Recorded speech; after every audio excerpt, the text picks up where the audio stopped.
Haematite, extraction of iron.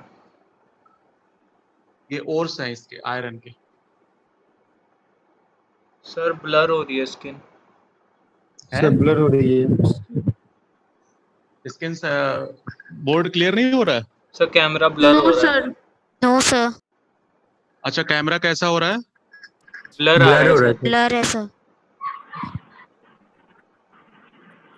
आज actually मैंने webcam लगाया है तो मुझे लगता है सही से सेटिंग नहीं हो पाई।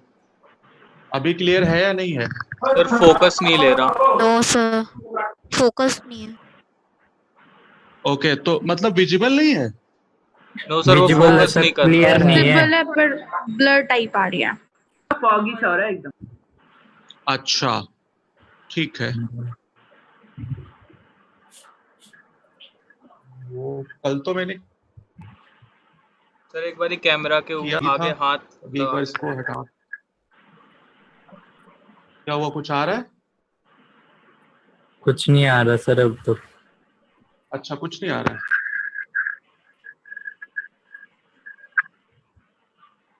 वीडियो सर आपने बंद कर दी। एक हेडिंग क्या डालनी है? एक मिनट बेटे, एक मिनट। एक्सट्रैक्शन फोर्स अभी आ रही है?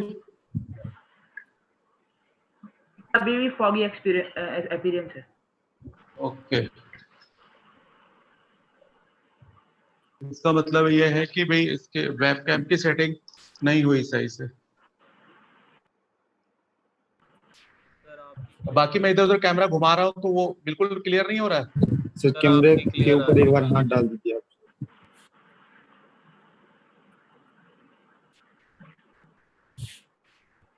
सर कैमरा के आगे एक बार हाथ आप ऐसे हिला लो थोड़ा। हाँ ऐसे फोकस लेगा। ये सर अब मतलब हटाओ। क्या? हाँ ये सर ले तो रहा है बीच बीच में। ये फोकस ले रहा है सर। क्या मतलब है? अभी दिख रहा है क्या लिखा हुआ है? सर एक बारी और यस हाथ सर। आगे करो। दिख रहा है।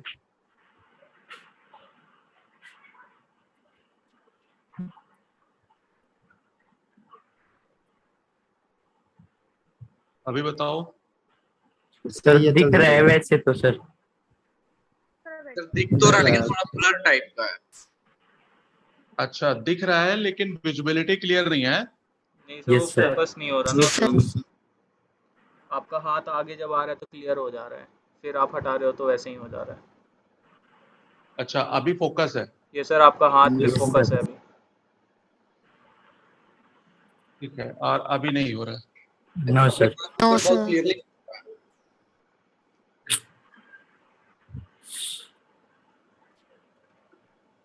अच्छा अगर मैं इससे हटा दूं वेबकैम,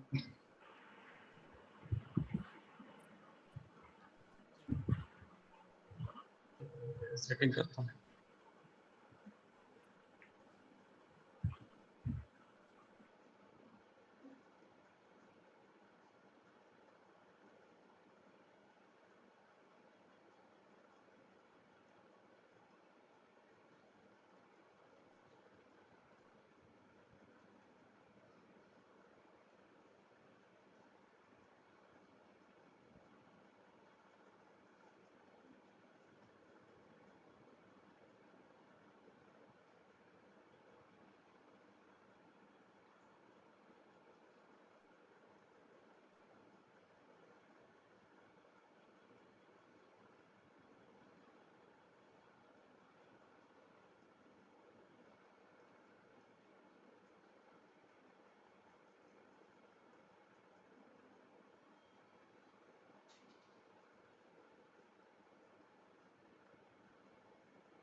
अभी देखो आ रहा है। Yes sir. यस सर, अब ठीक है। हाँ, वो मैंने वेबकैम हटा दिया और कैमरा लगा दिया लैपटॉप का।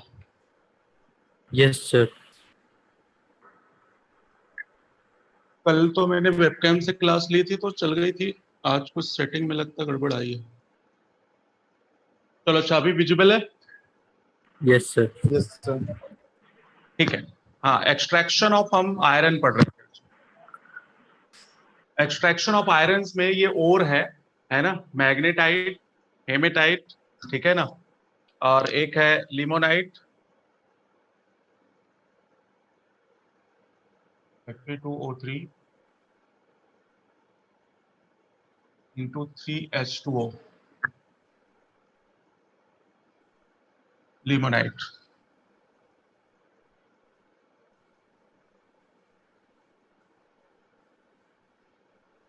FeCO3, right.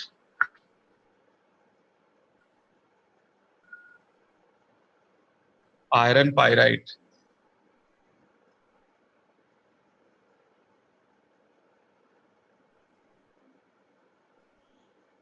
Iron pyrite,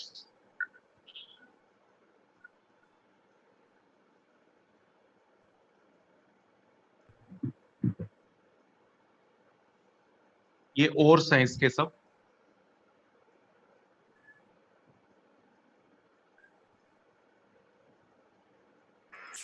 sir सबसे नीचे वाला क्या लिखा हुआ है? FeS FeS2, FeS2। Okay sir.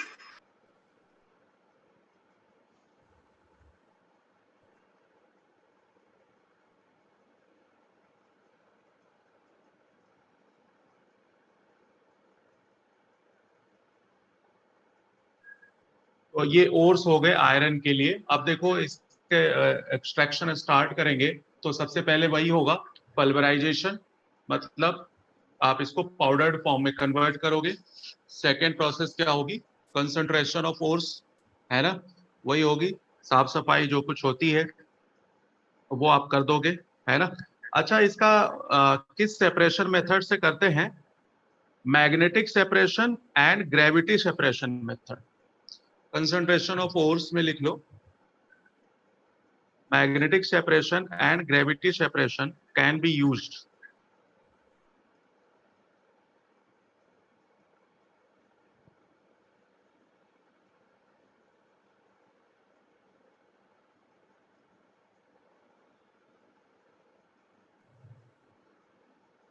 तो ये मैग्नेटिक सेपरेशन हम पहले भी पढ़ चुके हैं। उसके बाद नेक्स्ट आ जाएगा calcination and roasting. Calcination and roasting, calcination और रोस्टिंग का मतलब वही है, हीट कर दोगे। जैसे ये Fe2O3 है इंटू XH2O या 3H2O, तो हीट करोगे तो मैंने बताया था वाटर वेपोराइज हो जाएगा, जो भी रहेगा यहाँ पे। अब अगर मान लिया कोई कार्बोनेट है तो ये ऑक्साइड में कन्वर्ट हो जाएगा, वोलेटाइल इम्प्योरिटी। तो हम रोस्टिंग और कैल्सिनेशन पहले ही पढ़ चुके हैं। अगर कोई इम्प्योरिटी एलिमेंटल है तो वो कंबशन या रोस्टिंग में एलिमिनेट हो जाएगी वोलेटाइल फॉर्म में, ये है।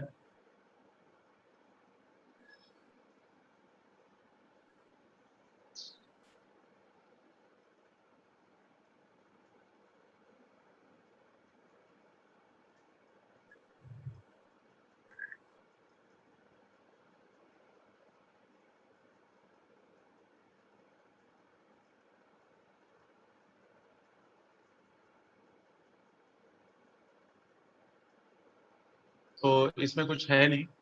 उसके बाद आ जाएगा स्मेल्टिंग, रिडक्शन।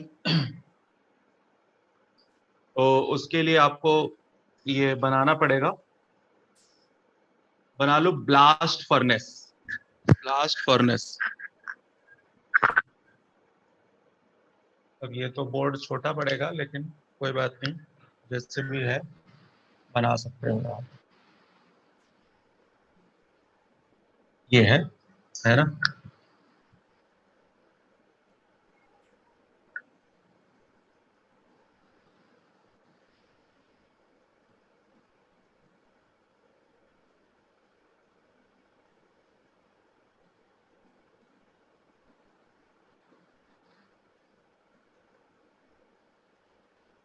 ये लाइक स्लाइटली ब्लास्ट फर्नेस है।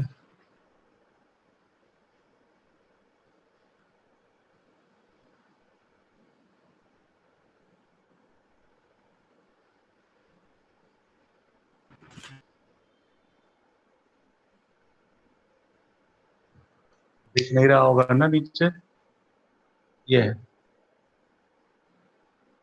और ऊपर ये है।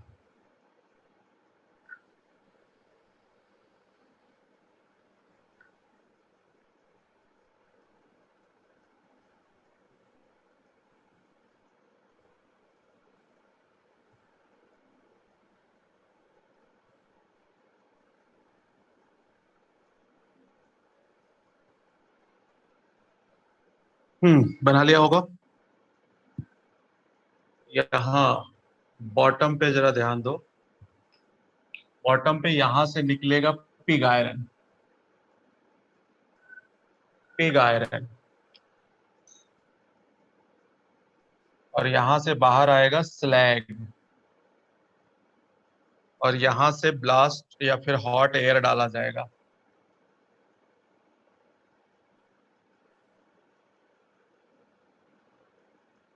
ब्लास्ट या फिर हॉट एयर।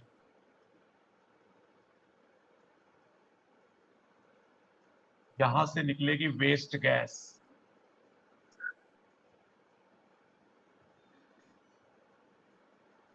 यहां से भी वही होगा, कप एंड कोन शेप में।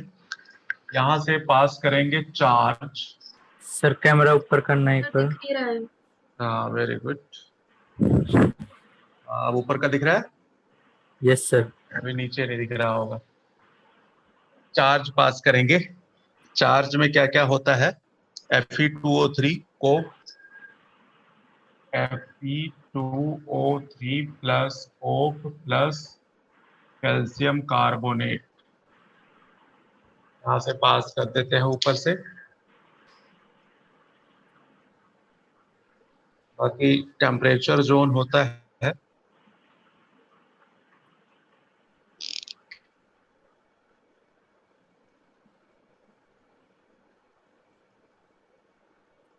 ये टेम्परेचर जोन है, केल्विन।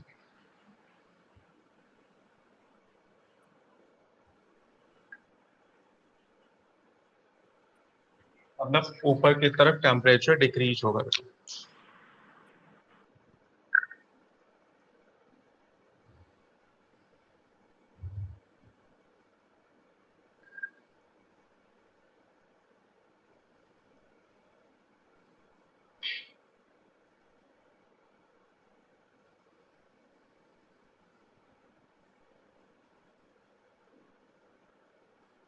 स्वतंत्र आवाज अब आ रही है? Yes sir.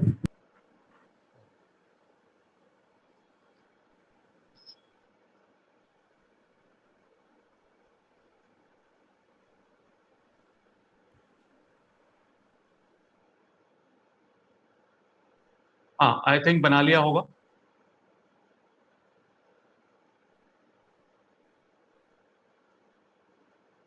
इसकी हाइट पता है कितनी होती है? 150 फीट होती है, 150 फीट लंबी है ये।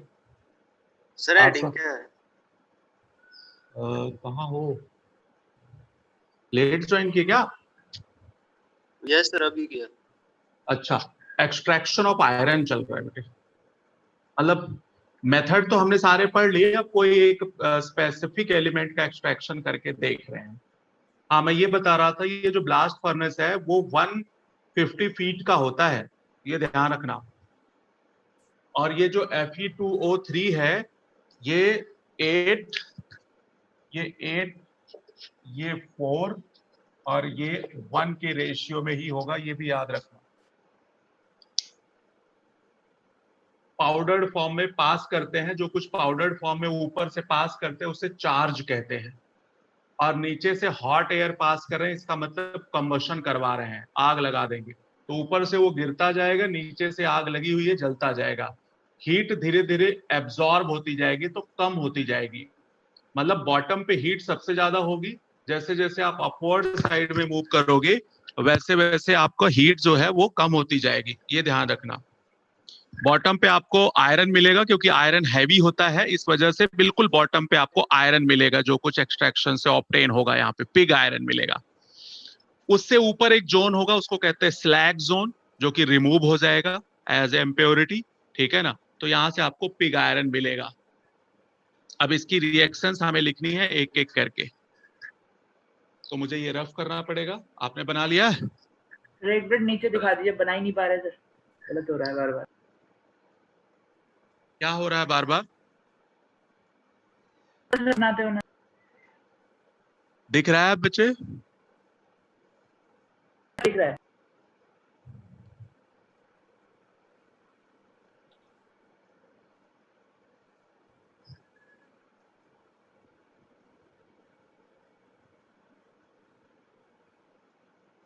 हो गया सर। Very good. ये कभी बनाने को नहीं आएगा, आप ये मत समझना कि आपको बनाने को कभी आएगा, ना ही बोर्ड एग्जाम में ना ही नीट में। 150 फीट इमेजिन करो, आपका कमरा कितने फीट का है जिसमें बैठे हो आप? लगभग 10 फीट का। तो आप समझ लो कि 15 फ्लोर और उसमें ऐड कर दो, तब जाके ये बना हुआ है जो आपने छोटे से बोर्ड पे बनाया हुआ है ना। तो आई थिंक जो 50 लोग बैठे हो यहाँ, ये सारे भी उसमें समा जाओगे, पता भी नहीं चलेगा। तो आप इसे इतना छोटा मत समझना जितना छोटा ये दिख रहा है ना। अच्छा लिख लो, इसमें जोन्स डिवाइडेड होते हैं सारे के सारे। तो इसमें पहला जोन्स लिख लो, zone of combustion. Zone of combustion,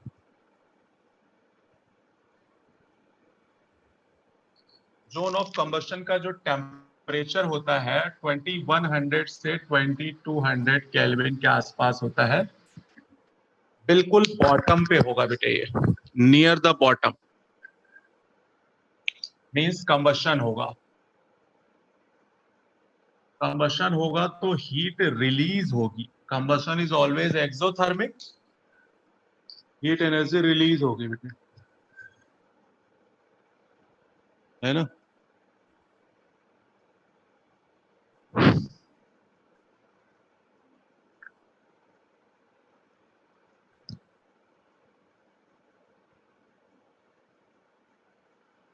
Aslam है क्या कोई बच्चा अपनी क्लास में?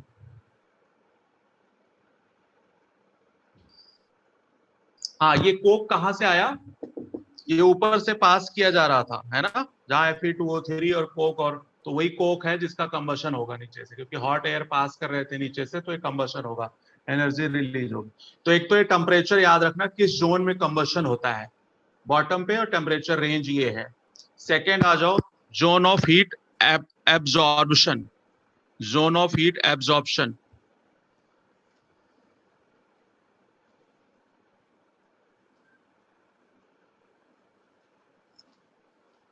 हीट एब्जॉर्प्शन क्या होगा?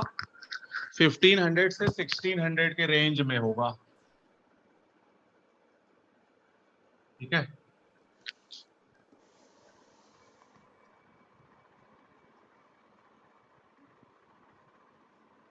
लिख लो, upcoming CO2 react with Coke.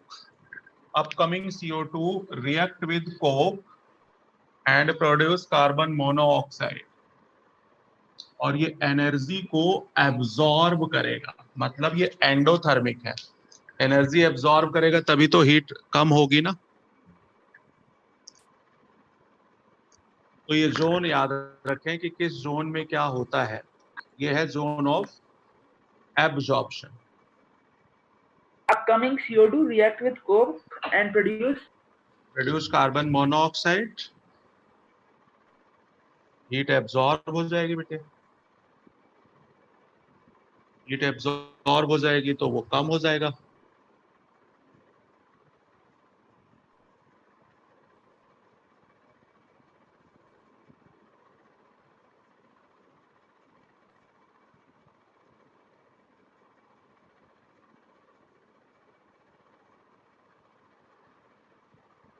हाँ, नेक्स्ट आ जाओ, zone of reduction. Zone of reduction,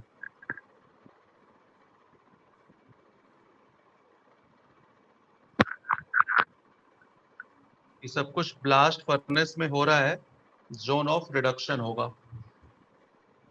तो जोन ऑफ रिडक्शन मैंने इलिंघम डायग्राम में बता दिया था कि Fe2CO3 और कार्बन मोनोऑक्साइड से रिड्यूस होगा, है ना, कार्बन मोनोऑक्साइड से रिड्यूस होगा। तो आप चाहे जिसको भी रिड्यूस करोगे वो फाइनली आपका Fe में आएगा और फिर CO2 हो जाएगा। तो कार्बन मोनोऑक्साइड यूज करते हैं। आपको टेम्परेचर याद होगा 1123 केल्विन। 1123 केल्विन से बिलो जो था वो कार्बन मोनोऑक्साइड और उससे अबव जो था वो कार्बन था।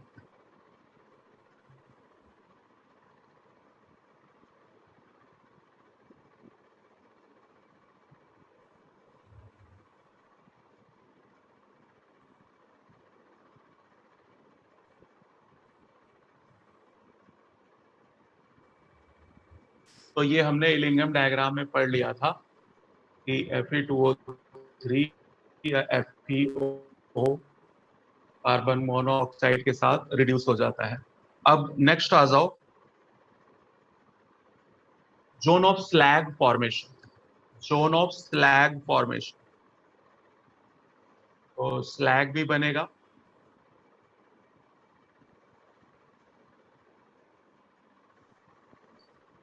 ये अबाउट 1273 केल्विन पे होता है स्लैग फॉर्मेशन।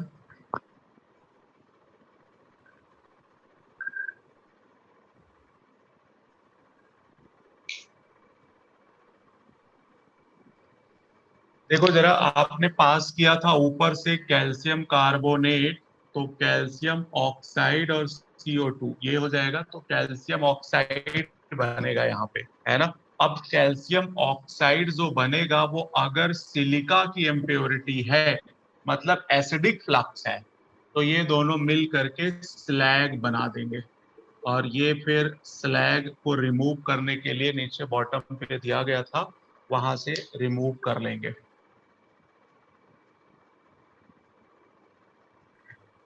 Slag formation.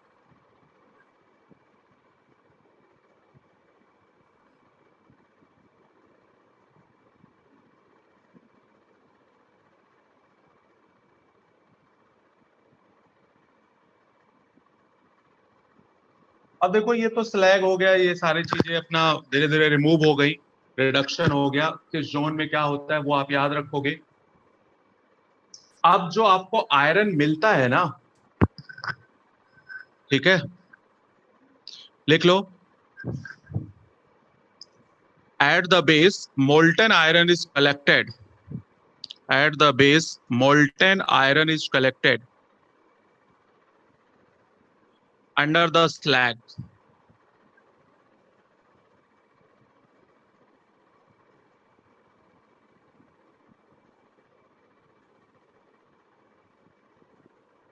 लिख लो। Next point, this iron is called pig iron. ये भी क्वेश्चन बहुत इंपॉर्टेंट।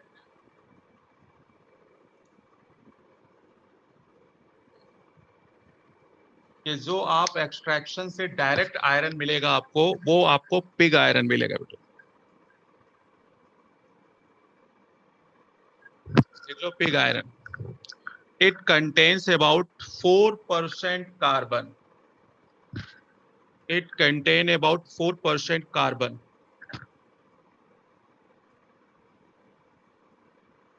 कार्बन अप्रोक्सीमेट 4% होता है। एज वेल एज इम्प्योरिटीज भी होती है, silicon manganese, silicon manganese phosphorus sulphur, ये सब इसमें इम्प्योरिटीज होती हैं।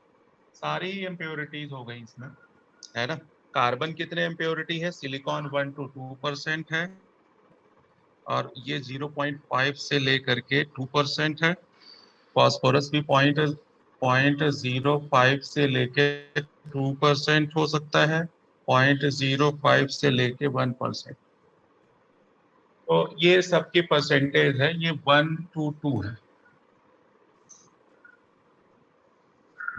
हालांकि ये नहीं पूछता है आपको आप सिर्फ कार्बन की इम्प्योरिटी याद रखना बच्चे, है ना, कार्बन की इम्प्योरिटीज याद रखना है।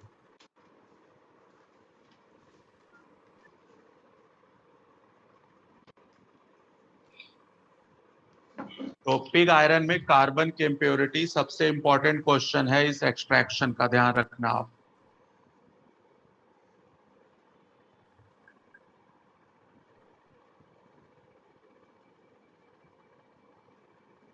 आगे लिख लो।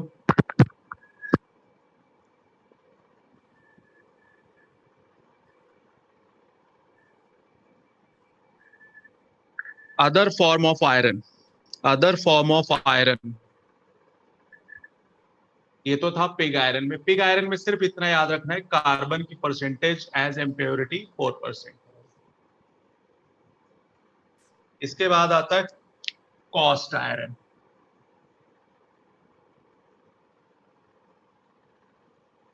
पिग आयरन के बाद cost iron.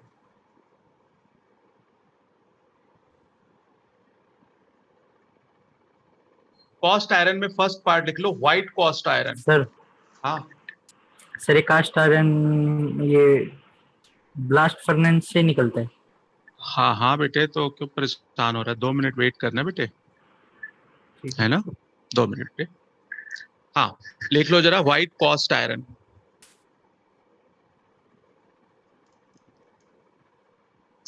remolten pig iron is remolted pig iron is when sudden cool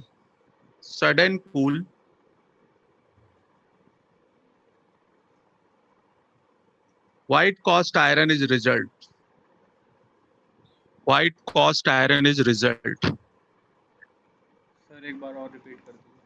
हाँ, molten pig iron is when suddenly cooled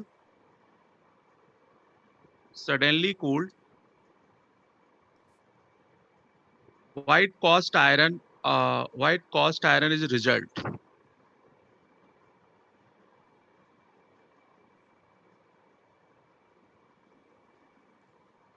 लिख लो, carbon impurity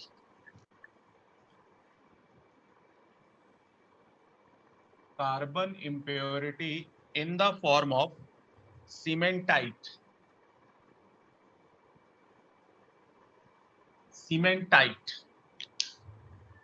carbon impurity in the form of cementite. ये बहुत important question है कि white cast iron में carbon की impurity किस फॉर्म में रहती है, तो आप बताओगे सीमेंटाइट, और उसका फॉर्मूला है Fe3C। अब नेक्स्ट आ जाओ, grey cost iron. Grey cost iron,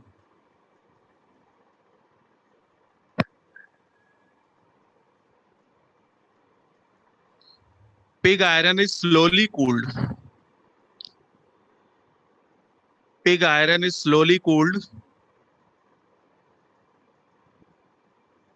gray cast iron is result।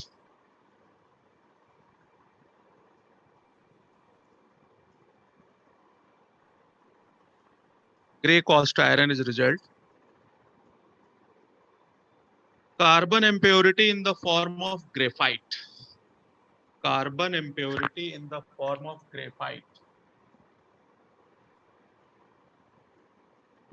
तो दोनों में जो कॉस्ट आयरन है और व्हाइट कॉस्ट और ग्रे कॉस्ट में डिफरेंस यही हो गया, एक में सीमेंटाइट है और एक में ग्रेफाइट फॉर्म में है। तो ये बहुत इंपॉर्टेंट क्वेश्चन। अब इसी में नेक्स्ट पॉइंट नोट कर लो, carbon content in cast iron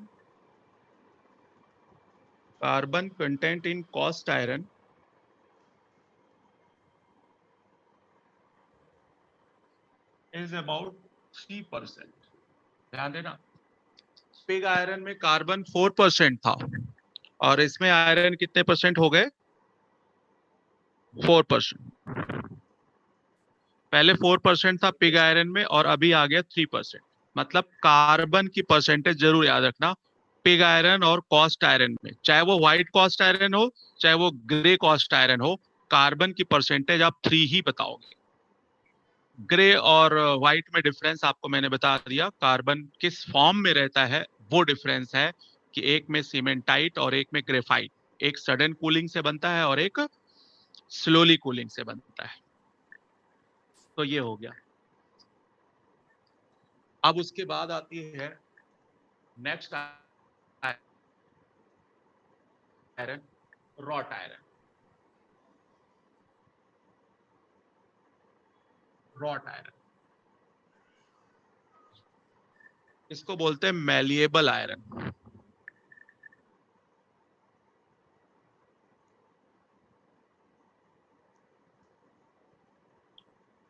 malleable iron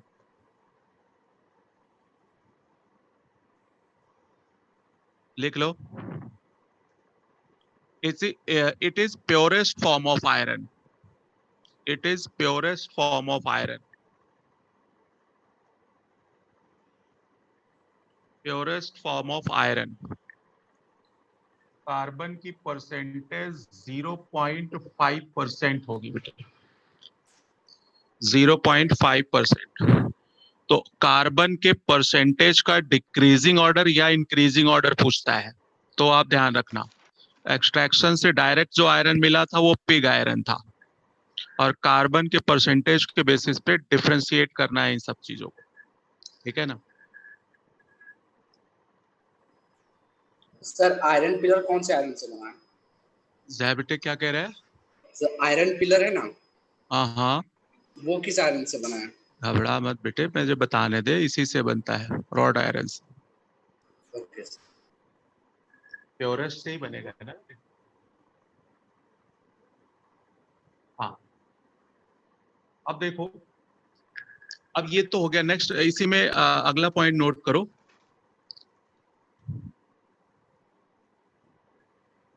ये जो है ऑब्टेन होता है कॉस्ट आयरन से बाय पडलिंग प्रोसेस।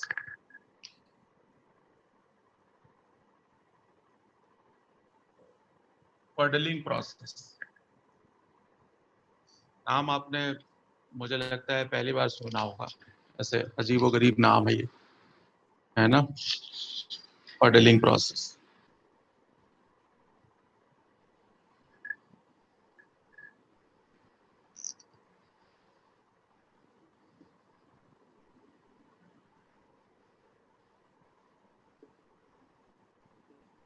इसी को कहते हैं बेसमेराइजेशन।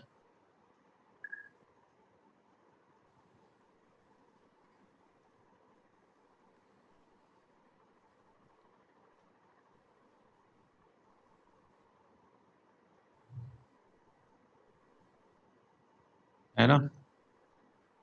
अब ये देखो, इससे कन्वर्ट होता है, वो कैसे करते हैं वो थोड़ा सा मैं आपको बता दूं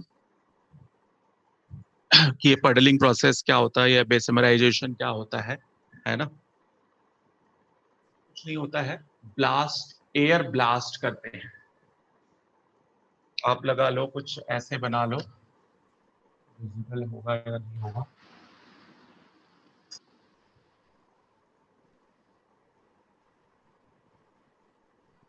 ऐसे लगा, यहाँ पे कुछ स्टैंड लगा दिया आपने जिससे ये रुका हुआ है।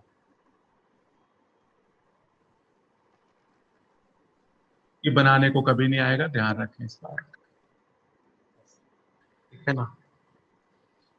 यहाँ पे ब्लॉक्स लगे होते हैं,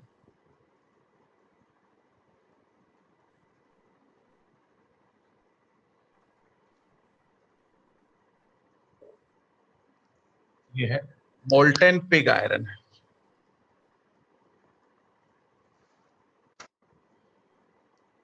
मोल्टेन आयरन होगा, इसके साथ साथ में इम्प्योरिटी भी होगी। इम्प्योरिटी, बहुत सारी इम्प्योरिटी होंगी, लाइक सल्फर, है ना, कार्बन, मैग्नीज, सिलिकॉन। इसमें क्या क्या होगा? आयरन होगा, कार्बन होगा, सिलिकॉन होगा, मैग्नीज होगा, ये सारी चीजें होंगी इसमें।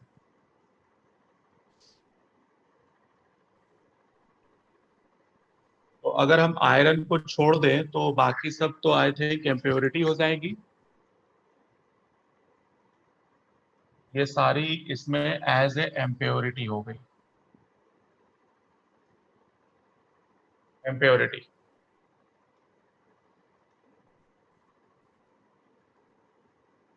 यहां से हीट कर देंगे इसको, है ना, लास्ट एयर।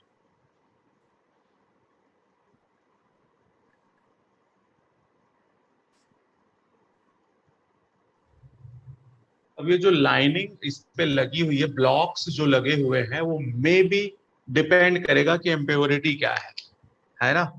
या तो ये ब्लॉक्स सिलिका के होंगे या फिर कैल्शियम ऑक्साइड के होंगे, डिपेंड करेगा इसके अंदर इम्प्योरिटी क्या है। अगर इम्प्योरिटी एसिडिक है तो बेसिक फ्लक्स यूज कर लेंगे, और अगर इसके अंदर इम्प्योरिटी बेसिक है तो एसिडिक फ्लक्स यूज करेंगे, और उसके ब्लॉक्स यहाँ पे लगे हुए हैं।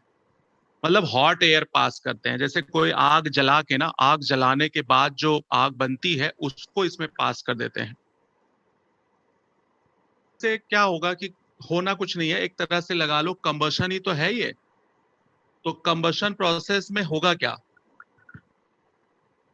ये मैं यहां से रफ कर देता हूं।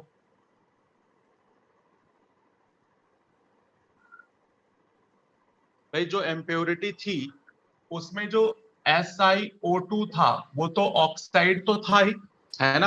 अगर कोई सिलिका की इम्प्योरिटी है उसके अंदर तो वो ऑक्सीजन से कंबाइन हो जाएगा, जब आप ब्लास्ट एयर पास करोगे सिलिका ऑक्साइड हो जाएगा। अब सिलिका ऑक्साइड, जो मैग्नीज था वो भी ऑक्सीजन से कंबाइन होके मैग्नीज ऑक्साइड बना देगा, ठीक है ना, ये बन गया। अब बचे क्या क्या, दो चीज बचे, आयरन बचा और कार्बन बचा। ये रिमूव हो गया, ये रिमूव हो गया। अब ये बेसिक है तो एसिडिक फ्लक्स से रिएक्ट करके स्लैग बना देगा ये, ठीक है ना। जैसे लगा लो ये SiO2 से रिएक्ट हो जाएगा और ये स्लैग बन गया MnSiO3, ये फिर रिमूव हो जाएगा as a impurity, slag formation. Iron बचा और कार्बन बचा। कार्बन का जब आप कंबशन कर दोगे तो कार्बन मोनोऑक्साइड या फिर CO2 बन के रिमूव हो जाएगा ये। तो अभी यहां से आपको क्या मिल जाएगा, आयरन मिल जाएगा।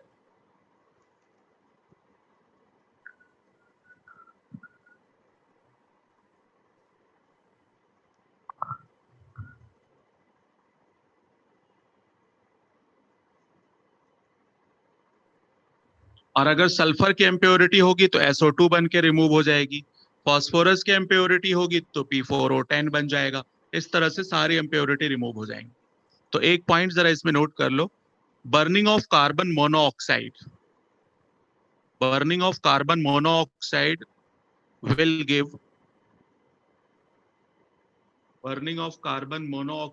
give signal that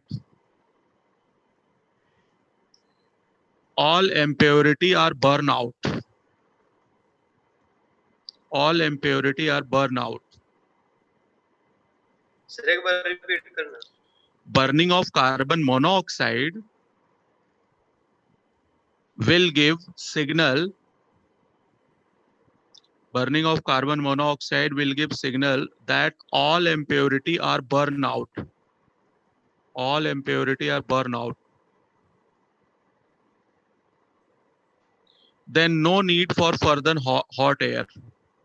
No need further for hot air. तो आपको कोई जरूरत अब नहीं होगी हॉट एयर की।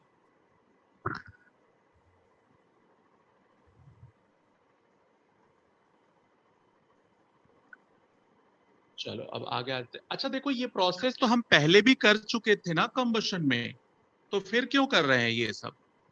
ये सब स्टिल इसलिए करते हैं बेटे कि अगर इसके अंदर इम्प्योरिटी स्टिल अभी रह गई हो तो वो भी रिमूव हो जाए। कहने का मतलब है कि एक तरह से आप लगा लो कि जो रोस्टिंग है उस प्रोसेस को रिपीट कर रहे हैं, ठीक है ना। कि स्टिल अगर कोई इम्प्योरिटी बच गई हो कार्बन की, सल्फर की, फास्फोरस की, तो वो यहाँ रिमूव हो जाए, क्योंकि हमें फाइनली प्योर मेटल चाहिए होता है। ठीक है ना, तो ये हो गया। अब अगली हेडिंग डालो, स्टील। स्टील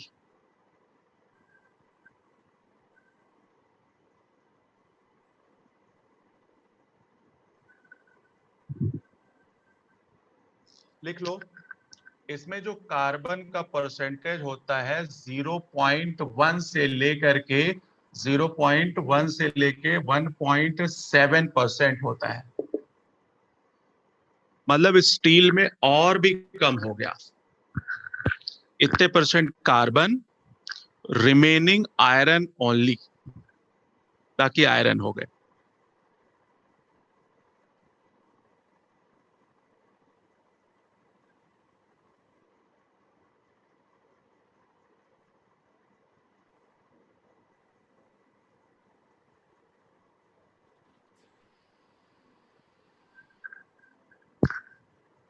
तो एक तो चारों में अब परसेंटेज जरूर याद रखें, किसमें किसमें, पिग आयरन में, कॉस्ट आयरन में, रॉट आयरन में और स्टील में, है ना।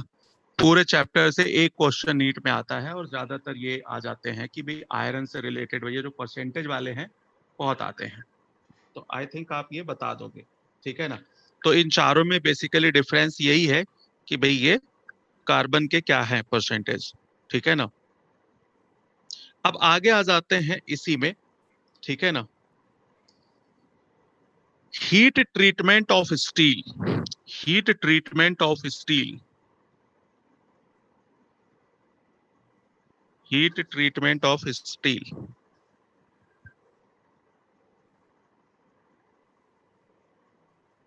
एक टर्म आता है एनलीनिंग।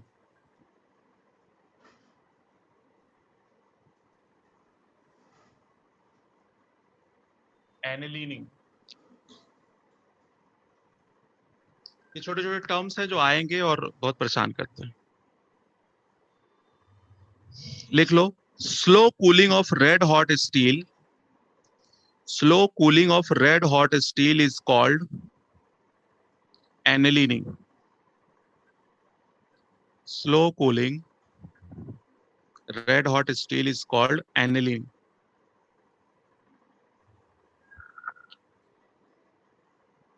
वो याद रखना आप।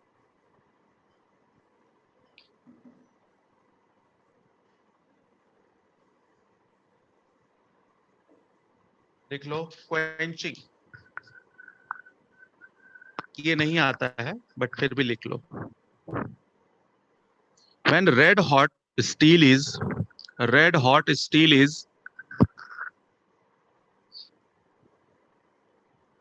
dipped into ice cool water, red hot steel is dipped into ice cool water,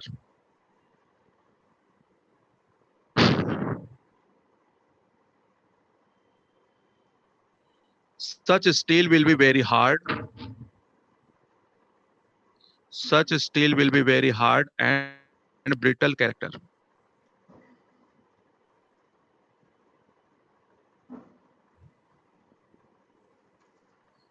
अच्छा ये बताओ, किसी को पता हो तो नेक्स्ट टेक्स्ट में कहां तक आ रहा है और कब है, उस हिसाब से। 13 को है, प्रोब फ्लोटेशन तो आ रहा है। नहीं नहीं, 13 को छोड़ दो, उसके बाद वाला बताओ। बात AITS है। AITS? Yes sir. अरे वाह, AITS आ गया। Yes sir. यार आप लोग बड़े हो गए फिर तो, इसका मतलब है? अबे घर पे भी कोई डरता है क्या? हैं? चीटिंग नहीं करते हो? अच्छा, वाह गजब हो। तो अब तो AITS से मुझे नहीं लगता डर लगना चाहिए, है ना। चलो अच्छा, कोई बात नहीं। तो AITS कब है, कोई डेट? 17 को है, मतलब प्रैक्टिस टेस्ट है। अच्छा, प्रैक्टिस टेस्ट 17 को है और रियल वाली कब से स्टार्ट है? 26। और इन बिटवीन कोई टेस्ट है अपना? यार आप लोग की आवाज मुझे नहीं आ रही है, कोई दिक्कत है? No sir. इन बिटवीन कोई टेस्ट नहीं है? No sir. नहीं। चलो फिर ठीक है ना, 5 फिर अगस्त को है। क्या 5 अगस्त को है।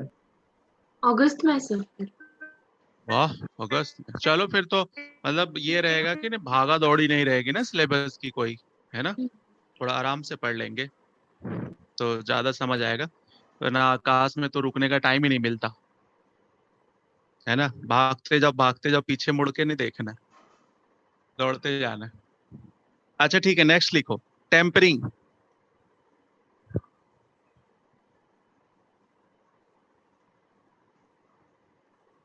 एक तो इतने टर्म्स है ना इसमें, आप देखो कि जब सारा पढ़ लोगे ना, और ये टर्म्स तो मैंने अभी 50% टर्म्स लिखवाए हैं, 50% तो और आपको खुद भी पढ़ना है इसमें, जो ओर्स वगैरह है तो घटिया सा चैप्टर, लेकिन बहुत सारे। ऑनलाइन मॉड्यूल दे रखा था, उसमें तो बहुत सारे हैं और हाँ, मॉड्यूल मिल गया। ऑनलाइन है वही एडिटर पे। हाँ, ऑनलाइन में देखना तो बहुत ज्यादा ओर्स दिए हुए हैं। सर सीबीएसई वाले ने हटा भी दिया इस बार। क्या हटा दिया? हाँ, कुछ सिलेबस में चेंज हुआ है ना। सर डिलीट कर Yes, दिया sir. चैप्टर। कोई हटा दिया सब सर। change है। चैप्टर हट गया सर। क्या हट गया? सर ये चैप्टर ही हट गया है सर। टॉपिक्स हट ये गए। पूरा चैप्टर अबे ये 6 चैप्टर ही हट गया, तो फिर हम पढ़ क्यों रहे हैं? पता नहीं के सर। लिए पढ़ रहे हैं पता हम। नहीं नीट में ठीक आएगा यार। है। यार यही तो प्रॉब्लम है, नीट में आएगा वहां नहीं आएगा। बताओ क्या हुआ? सर, आपकी जिंदगी से तो नहीं है? पॉलीमर सर वो पॉलीमर और एवरीडे वो दोनों केमिस्ट्री भी गए। लाइफ वो भी घटा। Chapter sir 16 total and 3 chapter 15 complete गए, 15 बढ़िया 16 और यार, ये। बढ़िया है, बढ़िया। आप लोग ना 100 में से 102 लेके आना केमिस्ट्री में। तो वेंट ऑफ फैक्ट्री हटा दे। एग्जाम से होने दो पहले। तो solid states and P type conductor semiconductor वाला वो भी हटा दिया।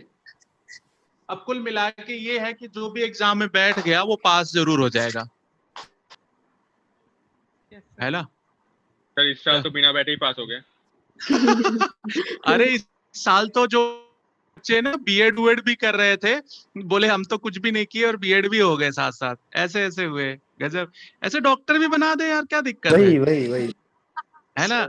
जितने ने फॉर्म भर रखा है सब डॉक्टर, सारों का कोरोना, सारे कोरोना का इलाज करेंगे। अभी कहीं भी है डॉक्टर की। सर हाँ, अभी तमिलनाडु में किया है कि जो भी कोविड में सर्विस करेगा उसको 5 मार्क्स का नीट में और वाह यार गजब है, वहीं चले जाना। चलो, लेकिन आप लोग की किस्मत अच्छी नहीं है, आप लोग तक कोरोना सही हो जाएगा, तो इसलिए आपको पढ़ना ही पड़ेगा। सर आप गारंटी देते हो इस बात की?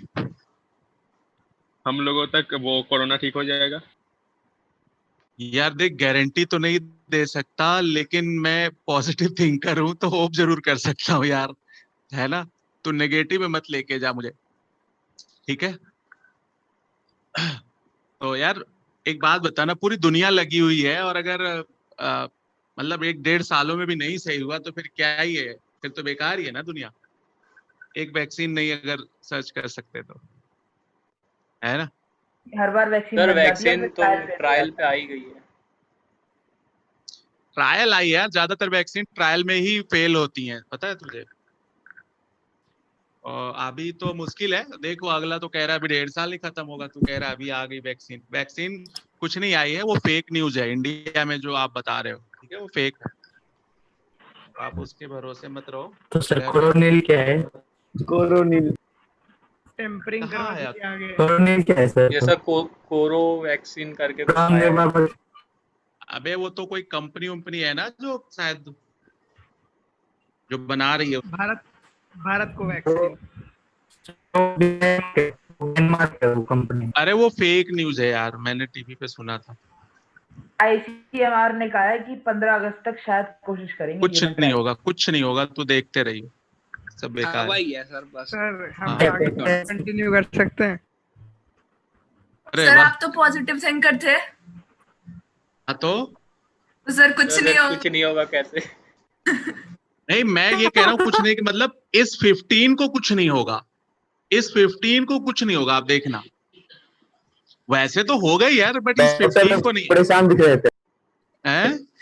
डॉक्टर लोग परेशान थे, बता रहे थे होने वाला नहीं है, उन पे प्रेशर डाला गया है। अच्छा चल, अब हमारी क्लास में भी कुछ लोग परेशान हो रहे हैं, तो हम पढ़ लेते हैं बेटे, है ना। हाँ चलो ठीक है। मैं तो इसलिए बात करने लगा, कई लोग सो गए थे तो मैंने कहा यार जगा देता हूँ, है ना। तो ये चैप्टर ही ऐसा है, नींद आ जाती है तो मैं क्या करूँ। हाँ, क्या लिख रहे थे? टेम्परिंग नोट कर लो जरा। Quentil is heated below red hot. Quenching steel is heated below red hot. Now its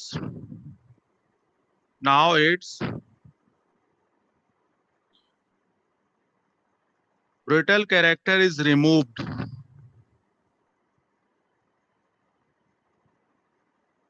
But hardness still remain. Hardness. Quenching steel is heated below red hot. Now its brittle character is removed, but hardness still remain. Hardness still remain. है ना, तो ये हो जाएगा। अच्छा अब देखो जरा कि भी रॉट आयरन इसमें से सबसे प्योरेस्ट फॉर्म है ना। तो रॉट आयरन आपको पता है कि हाईली मेलिएबल भी होता है ना। और रॉट आयरन जो होता है रेजिस्टेंस करता है रस्टिंग और कोरोजन के लिए, उसमें नहीं होती, कम होती बहुत। और ये मैन्युफैक्चर किसके लिए करते हैं? वायर और बार के लिए बनाते हैं, इसके लिए, है ना। इलेक्ट्रोमैग्नेट, एग्रीकल्चरल इंप्लीमेंट के लिए बनाते हैं। चेन, नेल्स, हुक्स, बोल्ट, ये सारी चीजें बनाने के लिए आप जो है रॉट आयरन का यूज करते हो, जो कि कॉमन एग्जांपल है ना। आप समझ सकते हो। अब आगे आ जाते हैं, ये तो आप परसेंटेज वगैरह पढ़ लेना। अब आ जाते हैं extraction of the copper. Extraction of copper.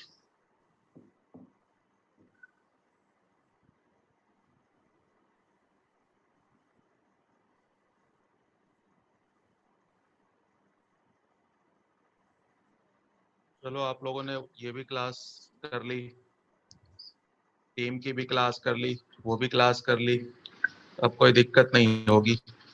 अच्छा एक तो टीम पे ध्यान रखना कि पता चले टीम ना ज्वाइन हो तो फटाफट इस पे ज्वाइन कर लेना, है ना। सर आज Zoom पे। बॉटनी में ट्रायल हो गया। अच्छा ट्रायल हो गया, सफल रहा? Yes sir. Yes sir. चलो बढ़िया है, सफल रहा तो, है ना। नहीं तो कोई बात ही सर नहीं होती। Zoom पे भी तो ऐसे हो सकती है। क्या बोल रही बेटे? सर चैप्टर्स नहीं काटे हैं पूरे पूरे केमिस्ट्री के, टॉपिक्स काटे हैं टॉपिक थोड़े थोड़े। हाँ लिखो जरा, हाँ। चाल्कोपाइराइट।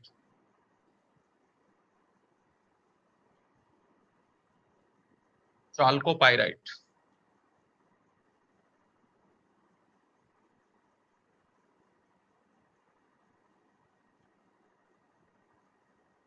क्यूप्राइट, Cu2O,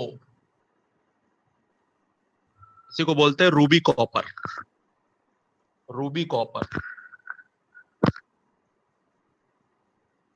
कॉपर ग्लास,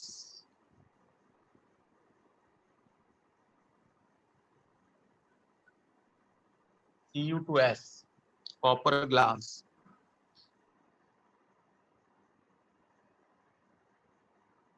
इसमें ना चाल्कोपाइराइट सबसे ज्यादा इंपॉर्टेंट है, बहुत पूछा जाता है।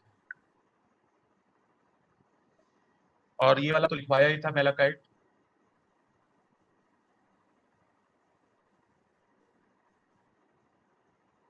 क्या था? Copper carbonate, copper hydroxide, copper carbonate, copper hydroxide.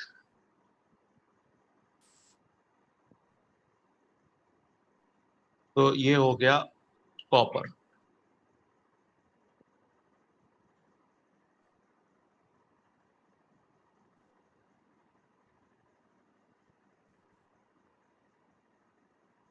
अब आपको पता है सल्फाइड ओर्स था, तो ये इसका जो कंसंट्रेशन होगा वो किस मेथड से होगा? फ्रोथ फ्लोटेशन मेथड से था। तो लिख लो कंसंट्रेशन जो है froth flotation method. Extraction, extraction में CuFeS2 इसको तोड़ दो, Cu2S FeS FeS2, ये 2 ले लो। इसका रोस्टिंग कर दोगे, मतलब ऑक्सीजन के साथ, तो Cu2S FeOSO2, इसमें SiO2 डाल दो, तो ये Cu2S FeSiO3 ये बन गया आपका स्लैग। और इसका आपको याद हो तो सेल्फ रिडक्शन करते थे, सेल्फ रिडक्शन से कॉपर आपको मिल जाता था। तो ये एक नॉर्मल सा मेथड है कि ये इस तरह से होगा।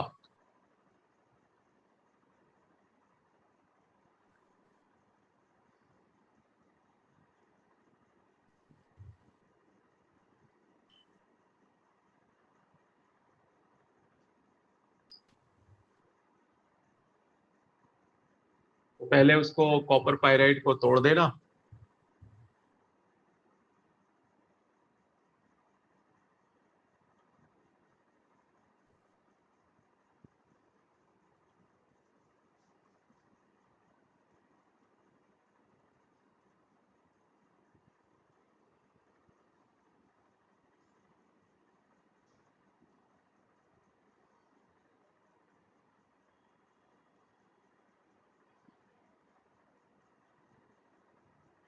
अगला पॉइंट नोट कर लो जरा, नोट कर लिया होगा इसको।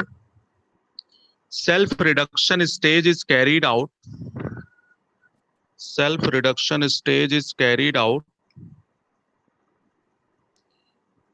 इन बेसेमर कन्वर्टर, बेसेमर कन्वर्टर,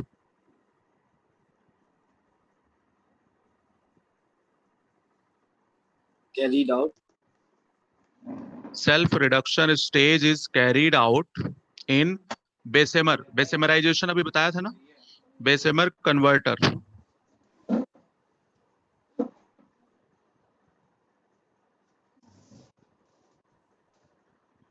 अगला पॉइंट लिख लो, self reduction occurs, self reduction occurs and blister copper is obtained, self reduction is occurs and blister copper is obtained।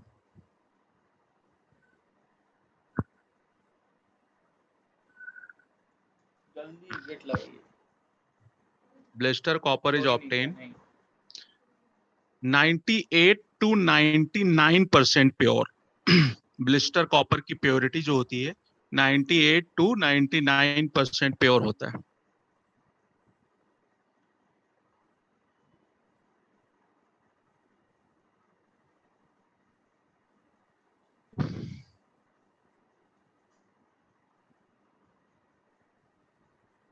अच्छा, इसका सेल्फ रिडक्शन की जो रिएक्शन है वो मैंने आपको पहले लिखवा दिया था सेल्फ रिडक्शन में, तो सेम रिएक्शन है, तो उसमें कुछ रिपीट होने वाली बात नहीं है।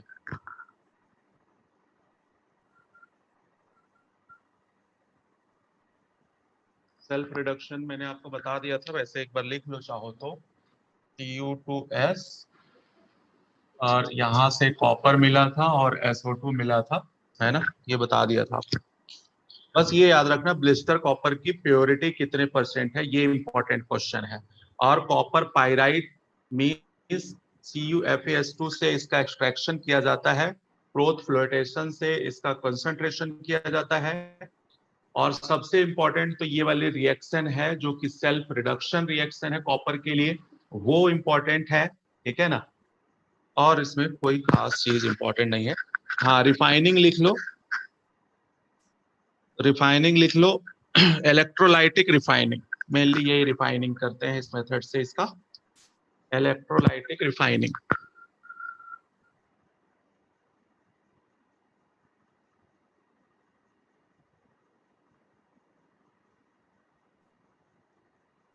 तो कहने का मतलब है इस तरह से डिफरेंट डिफरेंट मेटल का आप एक्सट्रैक्शन करते हो। आप सिर्फ इसमें जो सबसे टफ पार्ट आता है वो इलिंगम वाला आता है ना। इसी के साथ ये चैप्टर हो गया खत्म। अब हम चलते हैं दूसरे चैप्टर पे, डी ब्लॉक।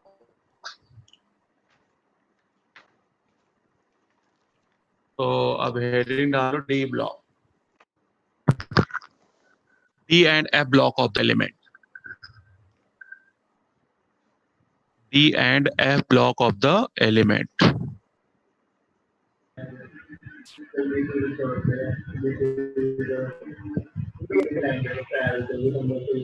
अरे खुद बात कर रहा है, मुझसे बात कर रहा है?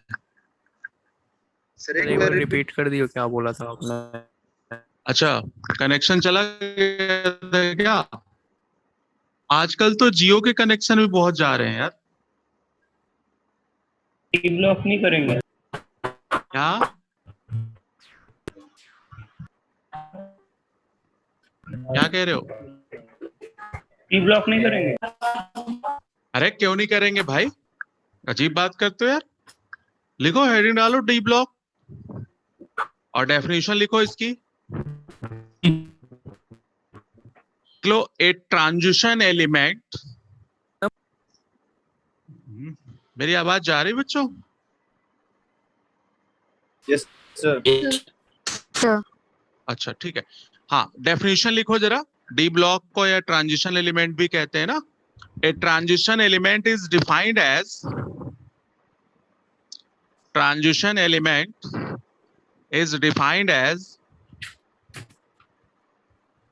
one which has incomplete field. Transition element is defined as one which has incompletely filled d orbitals, incompletely filled d orbitals in ground state,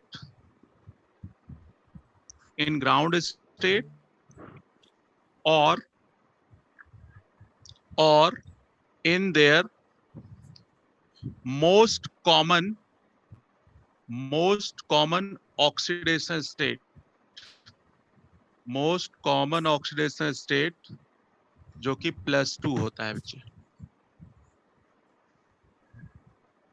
I think सभी लोगों को पता होगा मोस्ट कॉमन ऑक्सीडेशन स्टेट। जरा देख, बनाना नहीं है इसको, ये पीरियोडिक टेबल है। तो आपको देखा तो था, पता नहीं याद है या नहीं है ना। ये आपका एस ब्लॉक था, ये डी ब्लॉक था, ये पी ब्लॉक। सर आपकी आवाज नहीं आ रही है।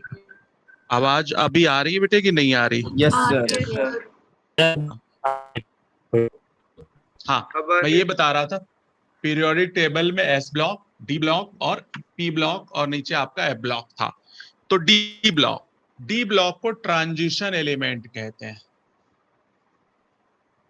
आपने एस ब्लॉक +1 में पढ़ा था, पी ब्लॉक का हाफ पोर्शन आपने +1 में पढ़ा हुआ है, हाफ पोर्शन +2 में पढ़ोगे। तो अभी जो हमें पढ़ना है वो ये पोर्शन पढ़ना है, डी एंड एफ ब्लॉक पढ़ना है। तो ट्रांजिशन एलिमेंट इसीलिए कहते हैं बेटे, एक तो सबसे मेजर चीज है ट्रांजिशन एलिमेंट के लिए कि इधर से और इधर से इन दोनों के बीच में लाई करता है ये, मतलब ये ट्रांजिशन फेज होता है। मतलब इसकी जो प्रॉपर्टी होगी वो एक तो एस ब्लॉक से भी मैच करेगी और डी ब्लॉक से भी मैच करेगी, मतलब इन बिटवीन होगी। इसीलिए ट्रांजिशन फेज में होता है, एक दूसरे में कन्वर्ट हो सकता है। इस तरह से इसको ट्रांजिशन एलिमेंट भी कहते हैं। तो एक ये बात तो हो गई डी ब्लॉक। डी ब्लॉक की पहली बात तो स्टार्टिंग कहां से होती है जरा वो भी ध्यान रखें, नॉर्मल सी बात है। ये फर्स्ट ग्रुप था, ये सेकेंड ग्रुप था, और डी ब्लॉक की स्टार्टिंग थर्ड ग्रुप से होती है। ये बात बिल्कुल माइंड में सेट कर लें, है ना। तो थर्ड ग्रुप से लेकर के 12th ग्रुप, क्योंकि ये यहाँ से पी ब्लॉक 13 से स्टार्ट होता है, मॉडर्न पीरियोडिक टेबल में बात कर रहा हूं।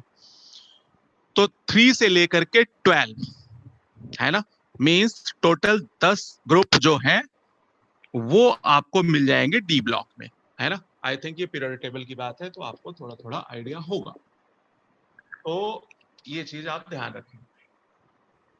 अब बात आती है कि भाई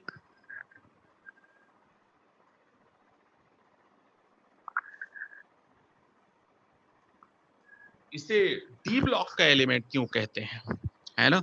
तो वो भी आपको आई थिंक +1 में बताया गया होगा कि किसी भी एलिमेंट का आप कॉन्फ़िगरेशन करो, है ना, लाइक आपने स्कैंडियम का कॉन्फ़िगरेशन किया, लिखना नहीं है ये 21, तो 1s2 2s2 2p6 3s2 3p6 4s2 3d1, तो लास्ट इलेक्ट्रॉन क्योंकि डी सब शेल में एंटर करता है बेटे, इस वजह से इसको जो है डी ब्लॉक का एलिमेंट कहते हैं, ठीक है ना। ये सारी चीजें आपको पीरियोडिक टेबल में बताई गई थी +1 में। और ये एक चीज आप यहां से ये भी याद रखना कि पहले इलेक्ट्रॉन 4s में जाता है फिर 3d में जाता है, किस रूल के हिसाब से था, ये अबाउ प्रिंसिपल के हिसाब से था, है ना, n+l रूल के हिसाब से, तो आई थिंक ये भी आप जानते हो। तो पहले इलेक्ट्रॉन जाता भी s में है, और अगर यहाँ स्कैंडियम पे +2 करोगे तो इलेक्ट्रॉन रिमूव भी पहले s2 से ही होगा, ध्यान रखना, आप बताया हुआ है, बट स्टिल अगर भूल गए हो तो इस पूरे चैप्टर में इस बात का ध्यान रखोगे।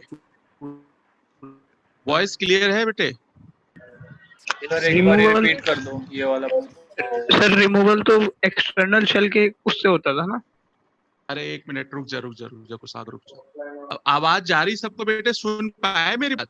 सर धीरे हो गई थी, एक बार रिपीट कर दो। अच्छा ठीक है, वो मुझे लगता है ना आप लोग का इंडिविजुअल नेट का प्रॉब्लम है कुछ बच्चों की। Yes sir. है ना, हाँ आज जो है ना थोड़ा सा इशू आ रहा है बाकी अदर बच्चों के साथ। चलो खैर यार, ये नेटवर्क भी, हाँ मैं रिपीट करता हूँ बेटे, मैं ये बता रहा था कि डी ब्लॉक का एलिमेंट क्यों कहते हैं, क्योंकि लास्ट ऑन एंटर करता है डी सब सेल में। क्लियर है? अबे हाँ ना बोलोगे? Yes sir. हाँ, तो मैं ये साथ साथ बता रहा था कि पहले इलेक्ट्रॉन 4s में एंटर करता है फिर 3d में एंटर करता है, तो ये तो एंटर की बात हो गई जो कि अबाउ रूल के हिसाब से था। रिमूवल भी पहले 4s से ही होगा, उसके बाद d का इलेक्ट्रॉन लॉस होगा, ये बात याद रखना, है ना, अदरवाइज कोई ना कोई क्वेश्चन आप गलत करके बैठ जाओगे। ये बात मेरी समझ आई? रिमूवल पहले 4s2 से होगा, क्यों होगा, नहीं समझ आई तो पूछ लो। आउटर और वाइट बेसिक इसलिए। हाँ जी बेटे, चलो मैं बता देता हूँ, कईयों को क्लियर नहीं होगा। जैसे ये nucleus, first shell, second shell, third shell, fourth shell, ये 4s है ना, तो 4s यहाँ होगा, तो इलेक्ट्रॉन हमेशा लॉस किससे होता है, वैलेंस सेल से होता है ना पहले, तो 3d तो यहाँ होगा। इलेक्ट्रॉन पहले जरूर चला गया था 4s में, वो तो अबाउ रूल से, बट रिमूव भी 4s से ही होगा, ये बात ध्यान रखेंगे सभी लोग, ठीक है। तो ये आपके माइंड में रहना चाहिए, मतलब एडिशन भी 4s और रिमूवल भी 4s से ही होगा।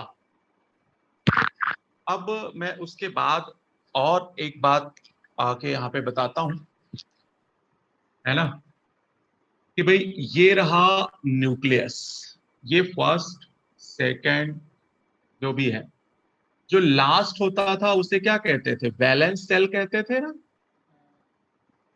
याद है आप लोगों को? Valence shell. Yes sir. और उससे पहले वाला क्या था,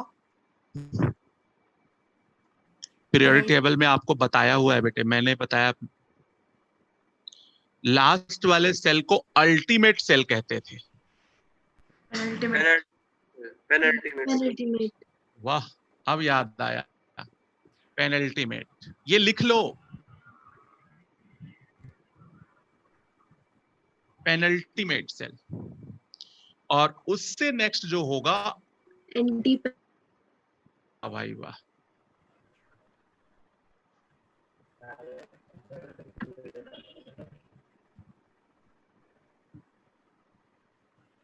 आई थिंक ये +1 में भी लिखवाया हुआ होगा, याद है आप लोगों को? बताया था कि नहीं बताया था बैच में? No sir. ये से बताया हो गए यार, ऐसा कैसे हो सकता है? अच्छा चलो, हो सकता है उस समय मैंने मान लिया हो कि आप छोटे बच्चे हो तो नहीं बताया। आए हाय, सर बताया था सर। आराम से पहले आवाज म्यूट कर भाई, मेरे कान उड़ जाएंगे, मैंने लीड लगा रखे हैं। हाँ जी, तो ये आप एक बार फिर से माइंड में आप रिवाइज कर लें कि भाई लास्ट जो वैलेंस सेल होता है ultimate, penultimate and anti penultimate. अब एक और डी ब्लॉक की डेफिनेशन आती है कि if last electron enter in penultimate shell, if last electron enter in penultimate cell, then it is also known as D block element. क्योंकि actually में अगर ये 4s था तो ये 3d होगा ना बेटे, तो लास्ट इलेक्ट्रॉन तो d में ही जाएगा, मतलब लास्ट इलेक्ट्रॉन पेनल्टीमेट सेल में जाएगा। और अभी जब हम लोग f ब्लॉक पढ़ेंगे ना, तो last electron anti penultimate shell में जाता है बेटे। तो एंटी पेनल्टीमेट में सेल में लास्ट इलेक्ट्रॉन एंटर करे तो f ब्लॉक, पेनल्टीमेट में एंटर करे तो डी ब्लॉक, और अगर अल्टीमेट में एंटर करे then S and P block.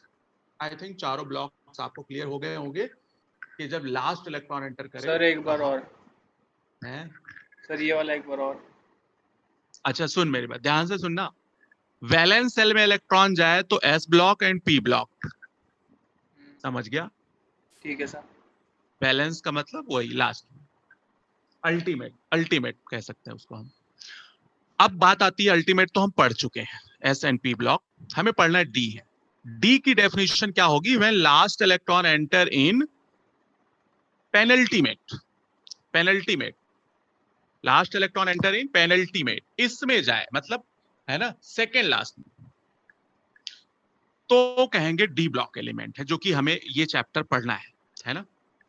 और मैंने बताया कि अगर last electron anti penultimate shell में एंटर करे तो एफ ब्लॉक एलिमेंट होगा। क्लियर हो गई बात?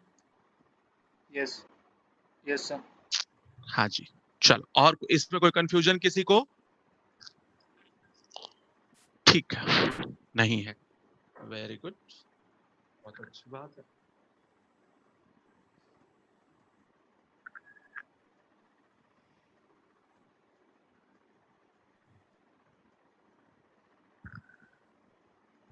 अब बात आती है, मैंने एक डेफिनेशन लिखवाई थी, उस डेफिनेशन को मुझे समझाना है, ठीक है? मैंने लिखवाया था डेफिनेशन, अभी आपने लिखा हुआ है तो आप मत लिखना। Transition element is defined as one which has incompletely filled d orbitals in the ground state as well as most common oxidation state, है ना? अब जरा ध्यान देना, मैं यहां लिख रहा हूं scandium, titanium, vanadium, chromium, manganese, iron, cobalt, nickel, copper and zinc. ये हो गया।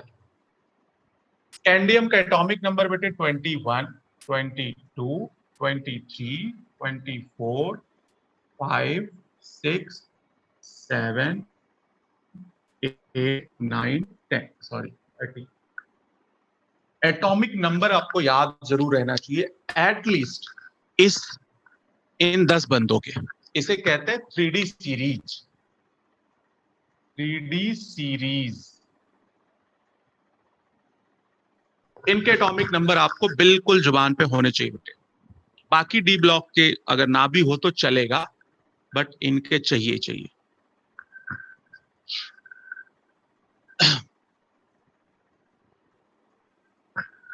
तो ये आपके हो गए।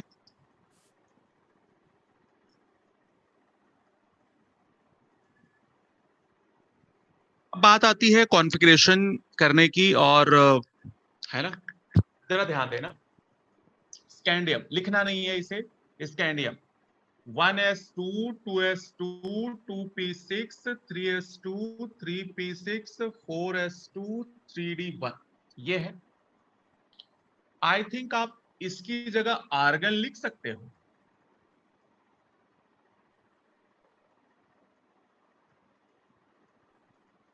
ये कॉन्फ़िगरेशन भी आपको +1 के सेकंड चैप्टर में बताया गया होगा कि भाई नोबेल गैस लिख सकते हो उसकी जगह, है ना? क्लियर है सभी को? Yes sir. Yes sir. Yes sir. Good, very good. क्योंकि इतना बार बार कॉन्फ़िगरेशन करना बहुत मुश्किल है और इस चैप्टर में बहुत कॉन्फ़िगरेशन करेंगे। अब देखो इसका आर्गन तो रहेगा ही, आर्गन सब में मैं लगा देता हूं। आर्गन मींस 18 हो गया, 18 के बाद 3 बचेंगे। 3 का क्या मतलब हुआ? 4s2 3d1। इसका क्या मतलब हो गया बेटे? 4s2 3d2, 4s2 3d3,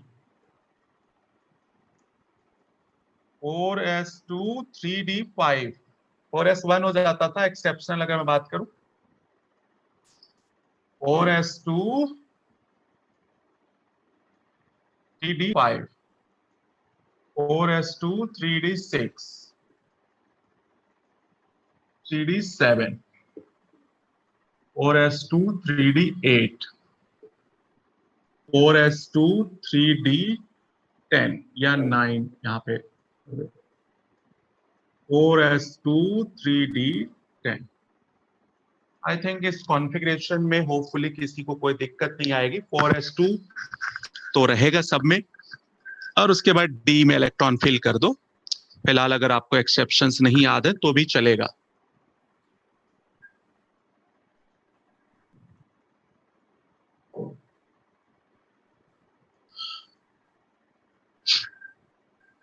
अच्छा, अब आ जाते हैं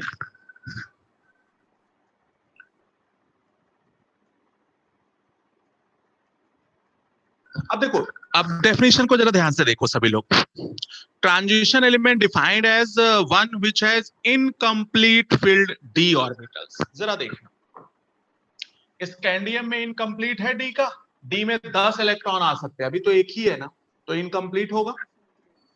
टाइटेनियम भी इनकम्प्लीट है, वैनेडियम भी इनकम्प्लीट है, क्रोमियम भी इनकम्प्लीट है d, मैग्नीज भी है, आयरन भी है, कोबाल्ट भी है, निकल भी है ना, इनकम्प्लीट है। बट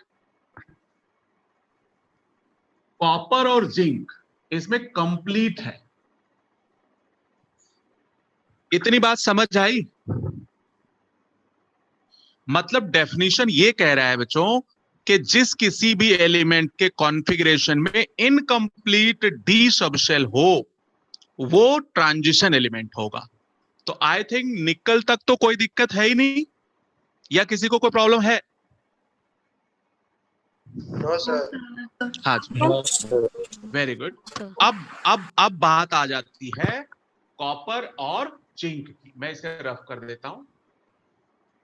कॉपर और जिंक की लड़ाई है, ठीक है ना। कॉपर मैं उसे सेपरेट आउट कर देता हूं, 4s1 और 3d10 ऐसे है, 4s बाद में लिख देता हूं, और जिंक में 3d10 4s2 है। अब जैसा वो डेफिनेशन कह रहा है उसके अकॉर्डिंग ये दोनों ट्रांजिशन एलिमेंट नहीं होने चाहिए, but still copper transition element है। क्यों है? इन्होंने आगे एक लाइन लिखवाई, the most common oxidation state. 3D series का मोस्ट कॉमन ऑक्सीडेशन स्टेट +2 होता है बच्चे, है ना। सबका, इन सब का मोस्ट कॉमन ऑक्सीडेशन स्टेट +2 होता है। हालांकि ये वेरिएबल ऑक्सीडेशन स्टेट शो करते हैं, वो अभी आगे आएगा इसी चैप्टर में, but most common oxidation state सबका +2 है। तो अब अगर मैं कॉपर का +2 करता हूं तो एक तो 4s1 यहां से लॉस होगा और एक इलेक्ट्रॉन यहां से लॉस होगा, ये 9 हो गया। तो अब देखो ये इनकम्प्लीट हो गया आफ्टर लॉसिंग 2 इलेक्ट्रॉन, है ना। डी सबशेल इसका इनकम्प्लीट हो गया। बट जिंक के केस में ध्यान से देखोगे कि अगर ये 2 इलेक्ट्रॉन लॉस भी कर देता है उसके बाद भी ये इनकम्प्लीट डी सबशेल नहीं रखता। तो आपको ये बात समझ आ गई होगी कि सिर्फ जिंक है जो ट्रांजिशन एलिमेंट नहीं कहते हैं, इसको बोलते हैं स्यूडो ट्रांजिशन एलिमेंट, है ना। ये आपको +1 में लिखवाया गया था, लेकिन शायद समझाया नहीं गया होगा उस टाइम पे। अब मेरे को बताओ कि ये जो 3D सीरीज है, ये समझ आ गया कि इसमें से कौन ट्रांजिशन है और कौन ट्रांजिशन नहीं है? Hello, yes sir, yes sir, yes sir, इसमें कोई कंफ्यूजन है? कंफ्यूजन है कोई? नो सर, जिंक अभी भी +2 की ऑक्सीडेशन स्टेट शो करता ही है। एक मिनट बेटे, फिर से बोल। नहीं बेटे, हैंड रेज मत करो रिया, आप पूछ सकते हो क्वेश्चन। हाँ, क्या कह रहा है बेटे, फिर से पूछ। जिंक फिर भी +2 की ऑक्सीडेशन स्टेट को शो करता है ना? हाँ, वो करेगा भाई। आप डेफिनेशन को पढ़ो बेटे। Transition element defined as one which has incomplete filled d orbital in ground state as well as in most common oxidation state. Incomplete d होना ही चाहिए, चाहे वो ग्राउंड स्टेट में हो या अपने मोस्ट कॉमन ऑक्सीडेशन स्टेट में हो। बट जिंक का केस वो फॉलो नहीं कर रहा है। ना तो अपने ग्राउंड स्टेट में इसका डी जो है वो था, है ना, हाफ फिल्ड था या जो भी था, इनकम्प्लीट, ना ही अपने मोस्ट कॉमन में हो रहा है। तो दोनों ही कंडीशन को ये फॉलो नहीं कर रहा है बेटे, ठीक है ना। तो जिंक जो है वो स्यूडो ट्रांजिशन एलिमेंट में आता है, बाकी प्रॉपर्टीज फॉलो करता है, बस इस डेफिनेशन को फॉलो नहीं करता। इस वजह से इसको स्यूडो ट्रांजिशन एलिमेंट कहते हैं और इस वजह से इंपॉर्टेंट क्वेश्चन हो जाता है। अब अगर अदर सीरीज में भी मैं देखूं तो ध्यान रखना, जिंक, कैडमियम और मरकरी, जो कि इसी ग्रुप के हैं, तीनों 12th ग्रुप के मेंबर हैं, ये तीनों ही किस कैटेगरी में आते हैं? स्यूडो ट्रांजिशन एलिमेंट की कैटेगरी में आते हैं। ये भी एक मोस्ट इंपॉर्टेंट क्वेश्चन है ना। हालांकि ये आई थिंक +1 में भी कहीं लिखवाया गया होगा, बताया नहीं गया था बस। तो डेफिनेशन समझ आ गई होगी। पैकेज में था सर ये। हाँ, पैकेज में भी है, बिल्कुल। अरे यार, बुक में ऐसी क्या चीज है जो नहीं है? बस एक बार पढ़ो तो सब है। आगे चलते हैं। सर बीच बीच में आपकी आवाज बहुत स्लो हो जा रही है। यस बहुत ज्यादा। सर आपके ईयरफोन का माइक जब दूर चला जाता है तो थोड़ी सी लो हो जाती है आवाज एकदम। हाँ, अभी मैंने उसको ना सही कर दिया। अभी जा रही है आवाज? यस सर, स्लो आ रही है लेकिन। अभी भी स्लो आ रही है यार, क्या मतलब मैं मुंह में ही इसको रखूं क्या? अब आई है भाई। इस तरफ ठीक है, अभी सही है। अच्छा, इसका मतलब है वो जो कान में सेट करने वाला होता है वो होना चाहिए, है ना, एकदम पास में रहे। हाँ, उससे खोपड़ी गर्म हो जाती है। वो वाला ले लो। कौन? वो कॉल सेंटर वाला ले लो जिसमें माइक। अबे उससे खोपड़ी गर्म हो जाती है भाई। सुबह से उसको खोपड़ी पे लगाए ना, पता चला खोपड़ी गर्म हो गई। तेरी भी आवाज नहीं आ रही मुझे। सर वो कॉलर वाला ले लो, दीपक सर वही यूज करते हैं। हाँ, दीपक सर वो यूज करते हैं अभी। हाँ बिल्कुल, चलो मैं वो भी अरेंजमेंट करता हूँ। हाँ जी, आवाज जा रही है अभी? Yes sir. ओके। अच्छा, एटॉमिक स्ट्रक्चर पढ़ा था आप सभी लोगों ने? Yes sir. हाँ, बोलते जाना, ना तो ऑप्शन ही नहीं है। हाँ, पढ़े ही हो सभी लोग, ठीक है। जरा मुझे एक चीज बताओ, ये रहा आपका न्यूक्लियस, ये रहा shell N1 2 3 4। Energy directly to number of shell था या inversely to number of shell था? इनवर्सली। क्या था? अबे डायरेक्टली था। भूल गया, इसीलिए मैंने पूछा था पढ़े हो या नहीं पढ़े हो। Wavelength inversely. ये देखो, अब कंफ्यूजन स्टार्ट हुई है। अभी और पढ़ ले, 8-10 चैप्टर बचा हुआ है, फिर देखना कंफ्यूजन। वेवलेंथ, फ्रीक्वेंसी, है ना, एनर्जी, रेडियस, वेलोसिटी, सब मिक्स वेज नजर आएंगे, है ना। चलो अच्छा, एक एक चैप्टर पढ़ो ना, फिर लगता है यार इसमें कोई दिक्कत तो नहीं है, हो जाएगा। बट जब सारे 30 चैप्टर्स आपस में मिक्स होते हैं ना, मजा तो तब आता है। अच्छा चलो, याद आई मेरी बात कि भाई energy directly to number of shell था, या इसमें कोई कंफ्यूजन है? फॉर्मूला बताऊं? No sir. अरे यार वो फॉर्मूले में माइनस लगा था इसलिए नीचे था, याद होगा आपको।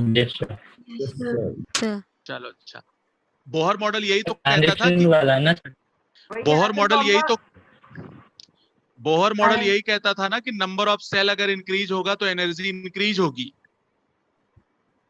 बोहर मॉडल याद है? चलो याद ही होगा यार। चलो, energy difference directly to number of shell या inversely to number of shell? Energy difference inversely sir. फिर बोला इनवर्सली। डायरेक्टली है सर। क्या था? Inversely sir. हाँ ये इनवर्सली था। ये इनवर्सली है। मैंने डरा दिया उसको जिसने बोला पहली बार। सबने 2-4 लोगों ने वैसे ही बदल दिया फटाफट, है ना। अब देखो, अगर ये बात याद नहीं रहेगी ना तो ये चैप्टर तो गया काम से। एनर्जी डिफरेंस डिक्रीज करती है बेटे, जैसे जैसे सेल इंक्रीज होता है एनर्जी डिफरेंस डिक्रीज करता है, और जैसे जैसे सेल इंक्रीज होता है एनर्जी इंक्रीज होती है। इन दोनों बातों में कोई डिफरेंस कर पा रहे हो आप?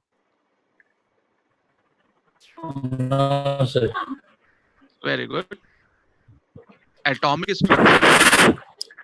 एटॉमिक स्ट्रक्चर की आज कॉपी ओपन करना, वहां मैंने बहुत बढ़िया से लिखवाया हुआ है एनर्जी और एनर्जी डिफरेंस, बाकायदे उसके इन सबके वैल्यूज भी निकलवाए हैं। हाइड्रोजन के लिए, हीलियम के लिए, लिथियम के लिए, इन तीनों की वैल्यूज भी होंगी वहां पे। मैं बताता हूं आपको। नंबर ऑफ सेल जब बढ़ते हैं तो एनर्जी जरूर बढ़ती है, बट एनर्जी का जो डिफरेंस आता है ना वो कम होता चला जाता है बेटे। मतलब ये जो सेल है वो पास आते चले जाते हैं। कहां चले जाएंगे? पास आते चले जाएंगे। ठीक है। अच्छा, आवाज किसकी आ रही है? म्यूट कर ले बेटे। अभिषेक, हाँ वाह। हाँ, मैं ये बता रहा था बेटे, अब अगर नहीं याद है तो सिर्फ सुन लो। एनर्जी अगर बढ़ेगा, नंबर ऑफ सेल बढ़ेगा तो एनर्जी बढ़ जाएगी, बट डिफरेंस घट जाएगा। डिफरेंस घटने से क्या होता है ना बेटे, जैसे जैसे आप आगे जाओगे ये सेल जो होते हैं ना वो पास आते जाते हैं, मतलब डिफरेंस कम होता जाता है एनर्जी का। ठीक है ना। तो इलेक्ट्रॉन किस रूल से भरता था? बाउ, हुंड्स या पालीज? पॉलीज। तीनों से फिल होता था। तीनों से ही होता है। तीनों से। भाई हंड्स, पॉली, बाउ रूल तीनों फॉलो करोगे तब तो कॉन्फ़िगरेशन करोगे आप। Yes sir. वैसे अगर मैं सिर्फ एनर्जी का रूल देखूं तो वो सिर्फ अबाउ था, है ना। अबाउ के अकॉर्डिंग क्या था? पहले लोअर एनर्जी में इलेक्ट्रॉन जाएगा, फिर उससे हायर, फिर उससे हायर, फिर उससे हायर, ऐसे जाता है ना इलेक्ट्रॉन। याद है आपको अबाउ रूल? वो आपने डिजाइन बनाई थी ना घूमती हुई, गोला गोला। Yes sir. Yes sir. सारा +1 लगता है गंवा के बैठ गए हो इस लॉकडाउन में ना। रस्टिंग हो गई मुझे लगता है आपके माइंड की।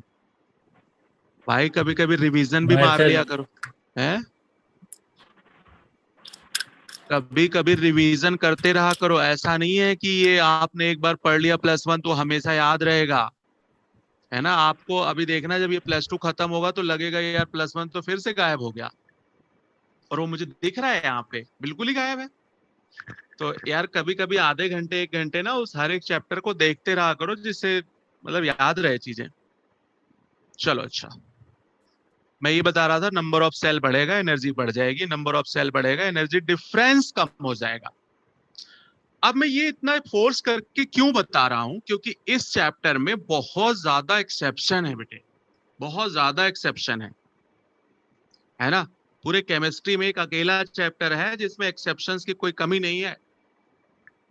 तो वो एक्सेप्शंस क्यों आएंगे, क्यों इसमें प्रॉब्लम क्रिएट होगी, वो यही रीजन है भाई। अगर एनर्जी का डिफरेंस ज्यादा है, मान लो एक सेल में 5 का एनर्जी है, दूसरे सेल में 10 का है, तो इलेक्ट्रॉन जब आ रहा था तो उसे क्लियरली पता है यार यहाँ 5 है, यहाँ 10 है, डिफरेंस ज्यादा है तो पहले इसमें जाएगा फिर इसमें जाएगा। बट जब हायर नंबर ऑफ सेल हो जाता है, मतलब एटॉमिक नंबर अगर बहुत ज्यादा हो तो नंबर ऑफ सेल्स भी बहुत ज्यादा होंगे। उस कंडीशन में क्या होगा कि ये डिफरेंस कम हो जाएगा। पहले 5 और 10 का डिफरेंस था, मतलब ज्यादा था। अभी क्या हो गया, 20 एक सेल में होगा, दूसरे में 20.1 है, तीसरे में 20.2 है, 20.4 है, ऐसे ऐसे डिफरेंस आ जाता है। ठीक है ना, मान लिया 2 है, 2.1 है, 2.2 है, 2.4 है, ये सेल के डिफरेंस है। तो पहले देखो टोटल 5 का डिफरेंस था, अभी डिफरेंस कितने का आ गया है, सिर्फ 0.1 का डिफरेंस है। अब जब इलेक्ट्रॉन हायर एनर्जी सेल में जाता है फिलिंग के लिए, तो यहां जाने के बाद वो बेचारा कंफ्यूज हो जाता है, क्योंकि उसको हर जो सबशेल है ना वो सेम नजर आते हैं, क्योंकि एनर्जी डिफरेंस कम है। तो अबाउ रूल फेल होने लगता है बेटे। अबाउ रूल कहता है पहले लोअर एनर्जी फिर हायर एनर्जी, क्योंकि हायर लेवल पे जो एनर्जी डिफरेंस है सेलों का वो बहुत कम हो जाता है। इस वजह से इलेक्ट्रॉन जब हायर एनर्जी लेवल पे पहुंचता है तो उसको ये कंफ्यूजन हो जाती है कि पहले लोअर में कौन से में जाना है। जाना चाहिए 2 वाले में, चला जाता 2.1 वाले में, क्योंकि डिफरेंस बहुत कम था। आप ऐसे लगा लो कि अगर आप चंडीगढ़ कभी गए हो तो वहां इतने गोल चक्कर हैं कि हर गोल चक्कर सेम नजर आता है चौराहे का, है ना। दिल्ली में भी आप देखोगे कि बहुत सारी गलियां ऐसी हैं कि मतलब वहां अगर घुस जाओ तो गए काम से, फिर किधर से आए थे वो भूल जाता है। तो ऐसी कंडीशन हो जाती है। इस वजह से कॉन्फ़िगरेशन में एक्सेप्शंस बहुत हैं डी ब्लॉक में। आपने तो +1 में किस में पढ़ा था, सिर्फ एक्सेप्शन क्रोमियम और कॉपर में पढ़ा था ना। अभी डी ब्लॉक और एफ ब्लॉक में बहुत ज्यादा एक्सेप्शंस मिलेंगे कॉन्फ़िगरेशन में। क्यों मिलते हैं, आज ध्यान रखना इस बात का, क्योंकि हायर लेवल पे एनर्जी डिफरेंस बिटवीन सेल्स ये मिनिमाइज हो जाते हैं, और इस वजह से इलेक्ट्रॉन जो अबाउ रूल को फॉलो कर रहा था वो रूल फॉलो नहीं हो पाता है। क्यों, क्योंकि डिफरेंस बहुत कम हो गया, तो लोअर और हायर का उसको बेचारे को ना समझ नहीं आता है। इस वजह से हमेशा आपको एक्सेप्शन कॉन्फ़िगरेशन में मिलेगा, और अगर कॉन्फ़िगरेशन में एक्सेप्शन आया तो सारी की सारी प्रॉपर्टी भी बदल जाएंगी, है ना।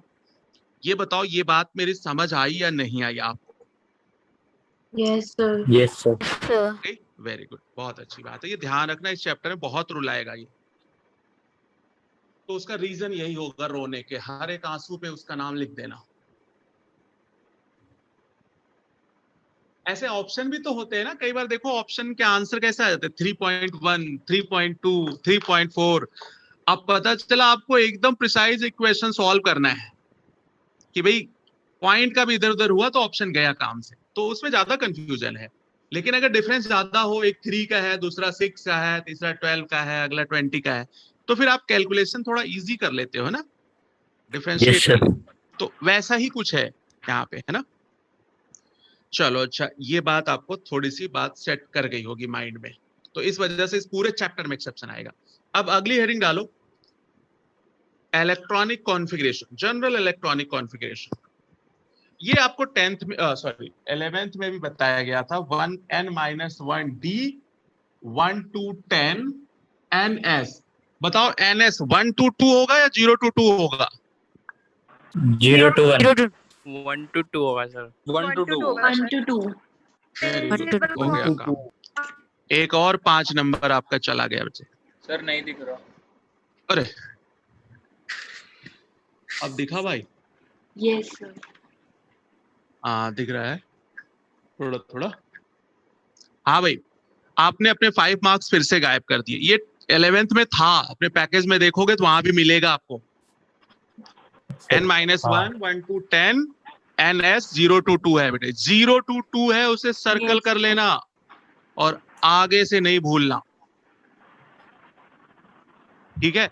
अब ये 0 to 2 क्यों आता है बेटे? आपकी बात बिल्कुल सही थी, आना चाहिए था 1 to 2, आना चाहिए था 1 to 2, बट आएगा क्या 0 to 2? क्यों? क्योंकि कॉन्फ़िगरेशन में क्या आ जाता है, एक्सेप्शन आ जाता है।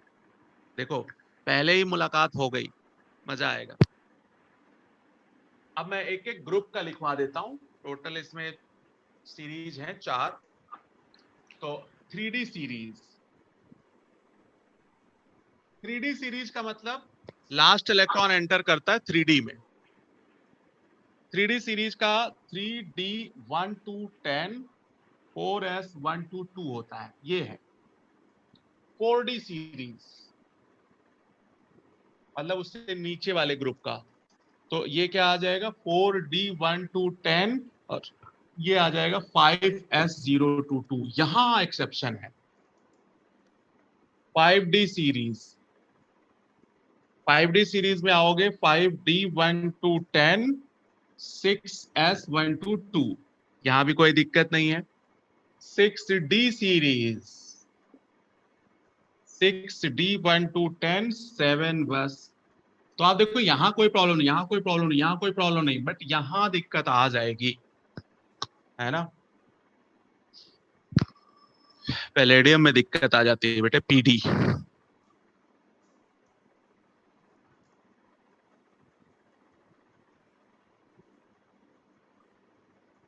तो खैर आप एक जनरल कॉन्फ़िगरेशन याद रखना, ऐसे अलग अलग नहीं पूछता वो सीधा सीधा D ब्लॉक का पूछता है, तो आप D ब्लॉक का बता दोगे। पैलेडियम में क्या प्रॉब्लम हो जाती है? क्या बेटे, पैलेडियम में प्रॉब्लम कुछ नहीं है। प्रॉब्लम इतना ही है कि इलेक्ट्रॉन को कंफ्यूजन हो जाती है, बेचारा जाना कहीं और चाहिए, चला कहीं और गया। उसमें बाकी अदर फैक्टर भी रहते हैं स्टेबिलिटी वगैरह के, आगे आएगा बेटा इसमें।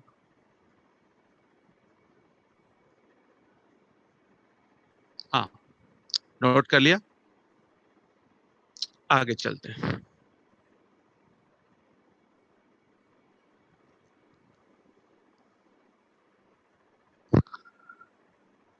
अब बात आती है पहली प्रॉपर्टीज, इसमें डालो, है ना, फिजिकल प्रॉपर्टीज।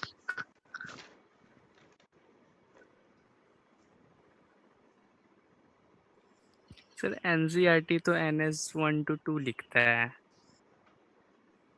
कहाँ पे? उसको ध्यान से जाके देखना बेटे। पैलेडियम का जब एक्सेप्शन आएगा तो फिर क्या कर सकते हो, ठीक है। हाँ, आगे चलो। अच्छा, एक तो जो D ब्लॉक के मेटल्स है ना सारे के सारे, वो जो सारे मेटल्स हैं D ब्लॉक के, उनका अपना SCC, BCC, FCC, SCP, सबका अपना इंडिविजुअल स्ट्रक्चर है, बट वो स्ट्रक्चर आपको याद नहीं करने हैं, ठीक है ना, क्योंकि वो स्ट्रक्चर अगर सबके याद करोगे तो पागल हो जाओगे, ठीक है। तो ना ही वो पूछता है। तो अब उसमें से सबसे पहली प्रॉपर्टी डाल लो, size, atomic size, ionic size.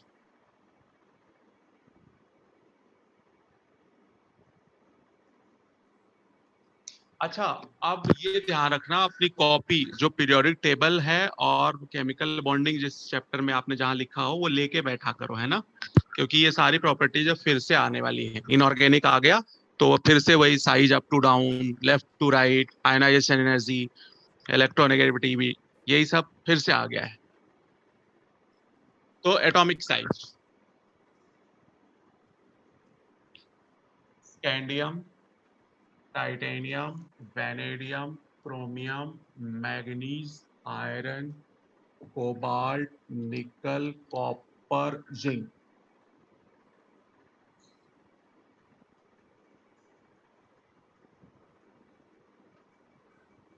Atomic size, atomic number आपको पता है 21 से स्टार्ट होगा और 20 पे फिनिश होगा।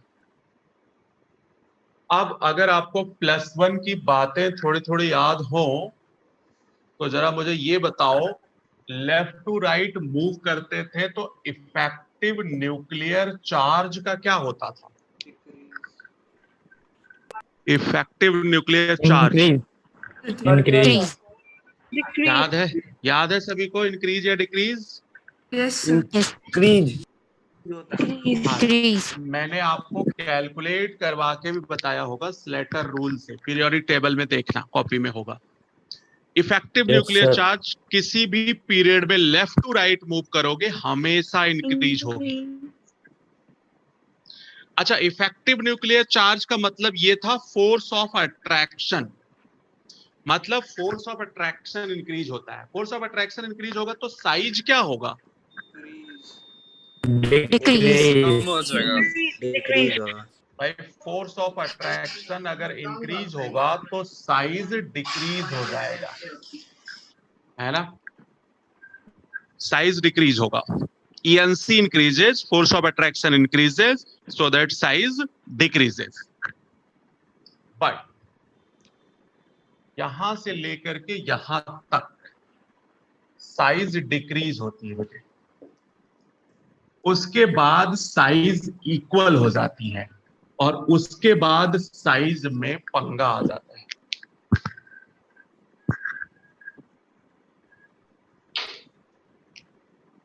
यहां पे लिखोगे ENC dominant over pairing effect, यहां पे लिखोगे ENC equal to pairing effect,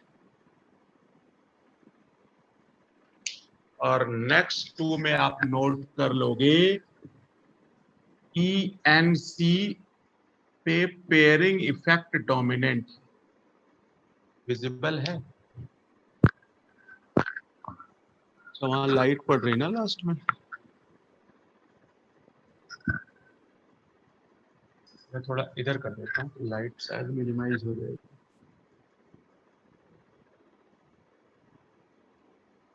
हाँ, ENC सारा विजिबल है? Yes sir.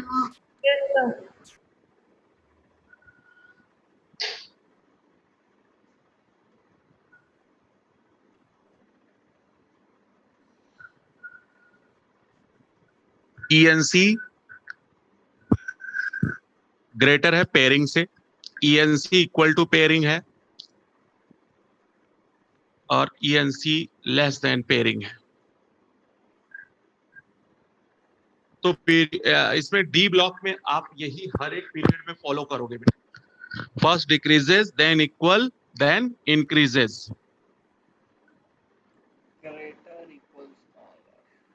सर ये यार कोबाल्ट के नीचे क्या लिखा हुआ है?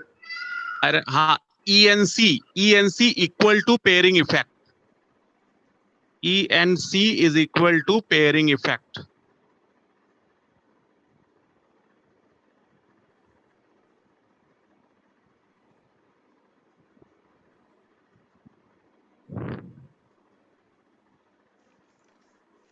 नोट कर लिया?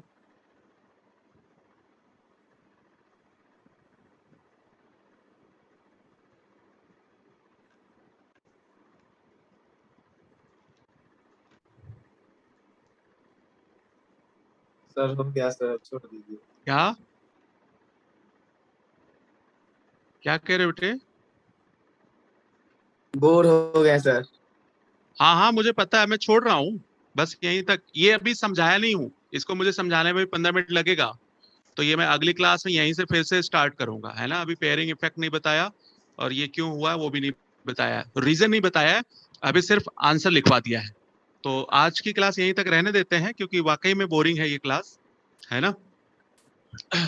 तो अगली क्लास फिर अपनी मंडे को है। Yes sir. तो आप देख लेना कि अगर उस पे रहेगा, टीम पे रहेगा तो टीम पे कर लेंगे, अदरवाइज फिर जो है इसी जूम पे करेंगे, ठीक है? Okay sir. Okay sir. जैसा भी होगा आपको अपडेट कर दिया जाएगा बेटे, है ना?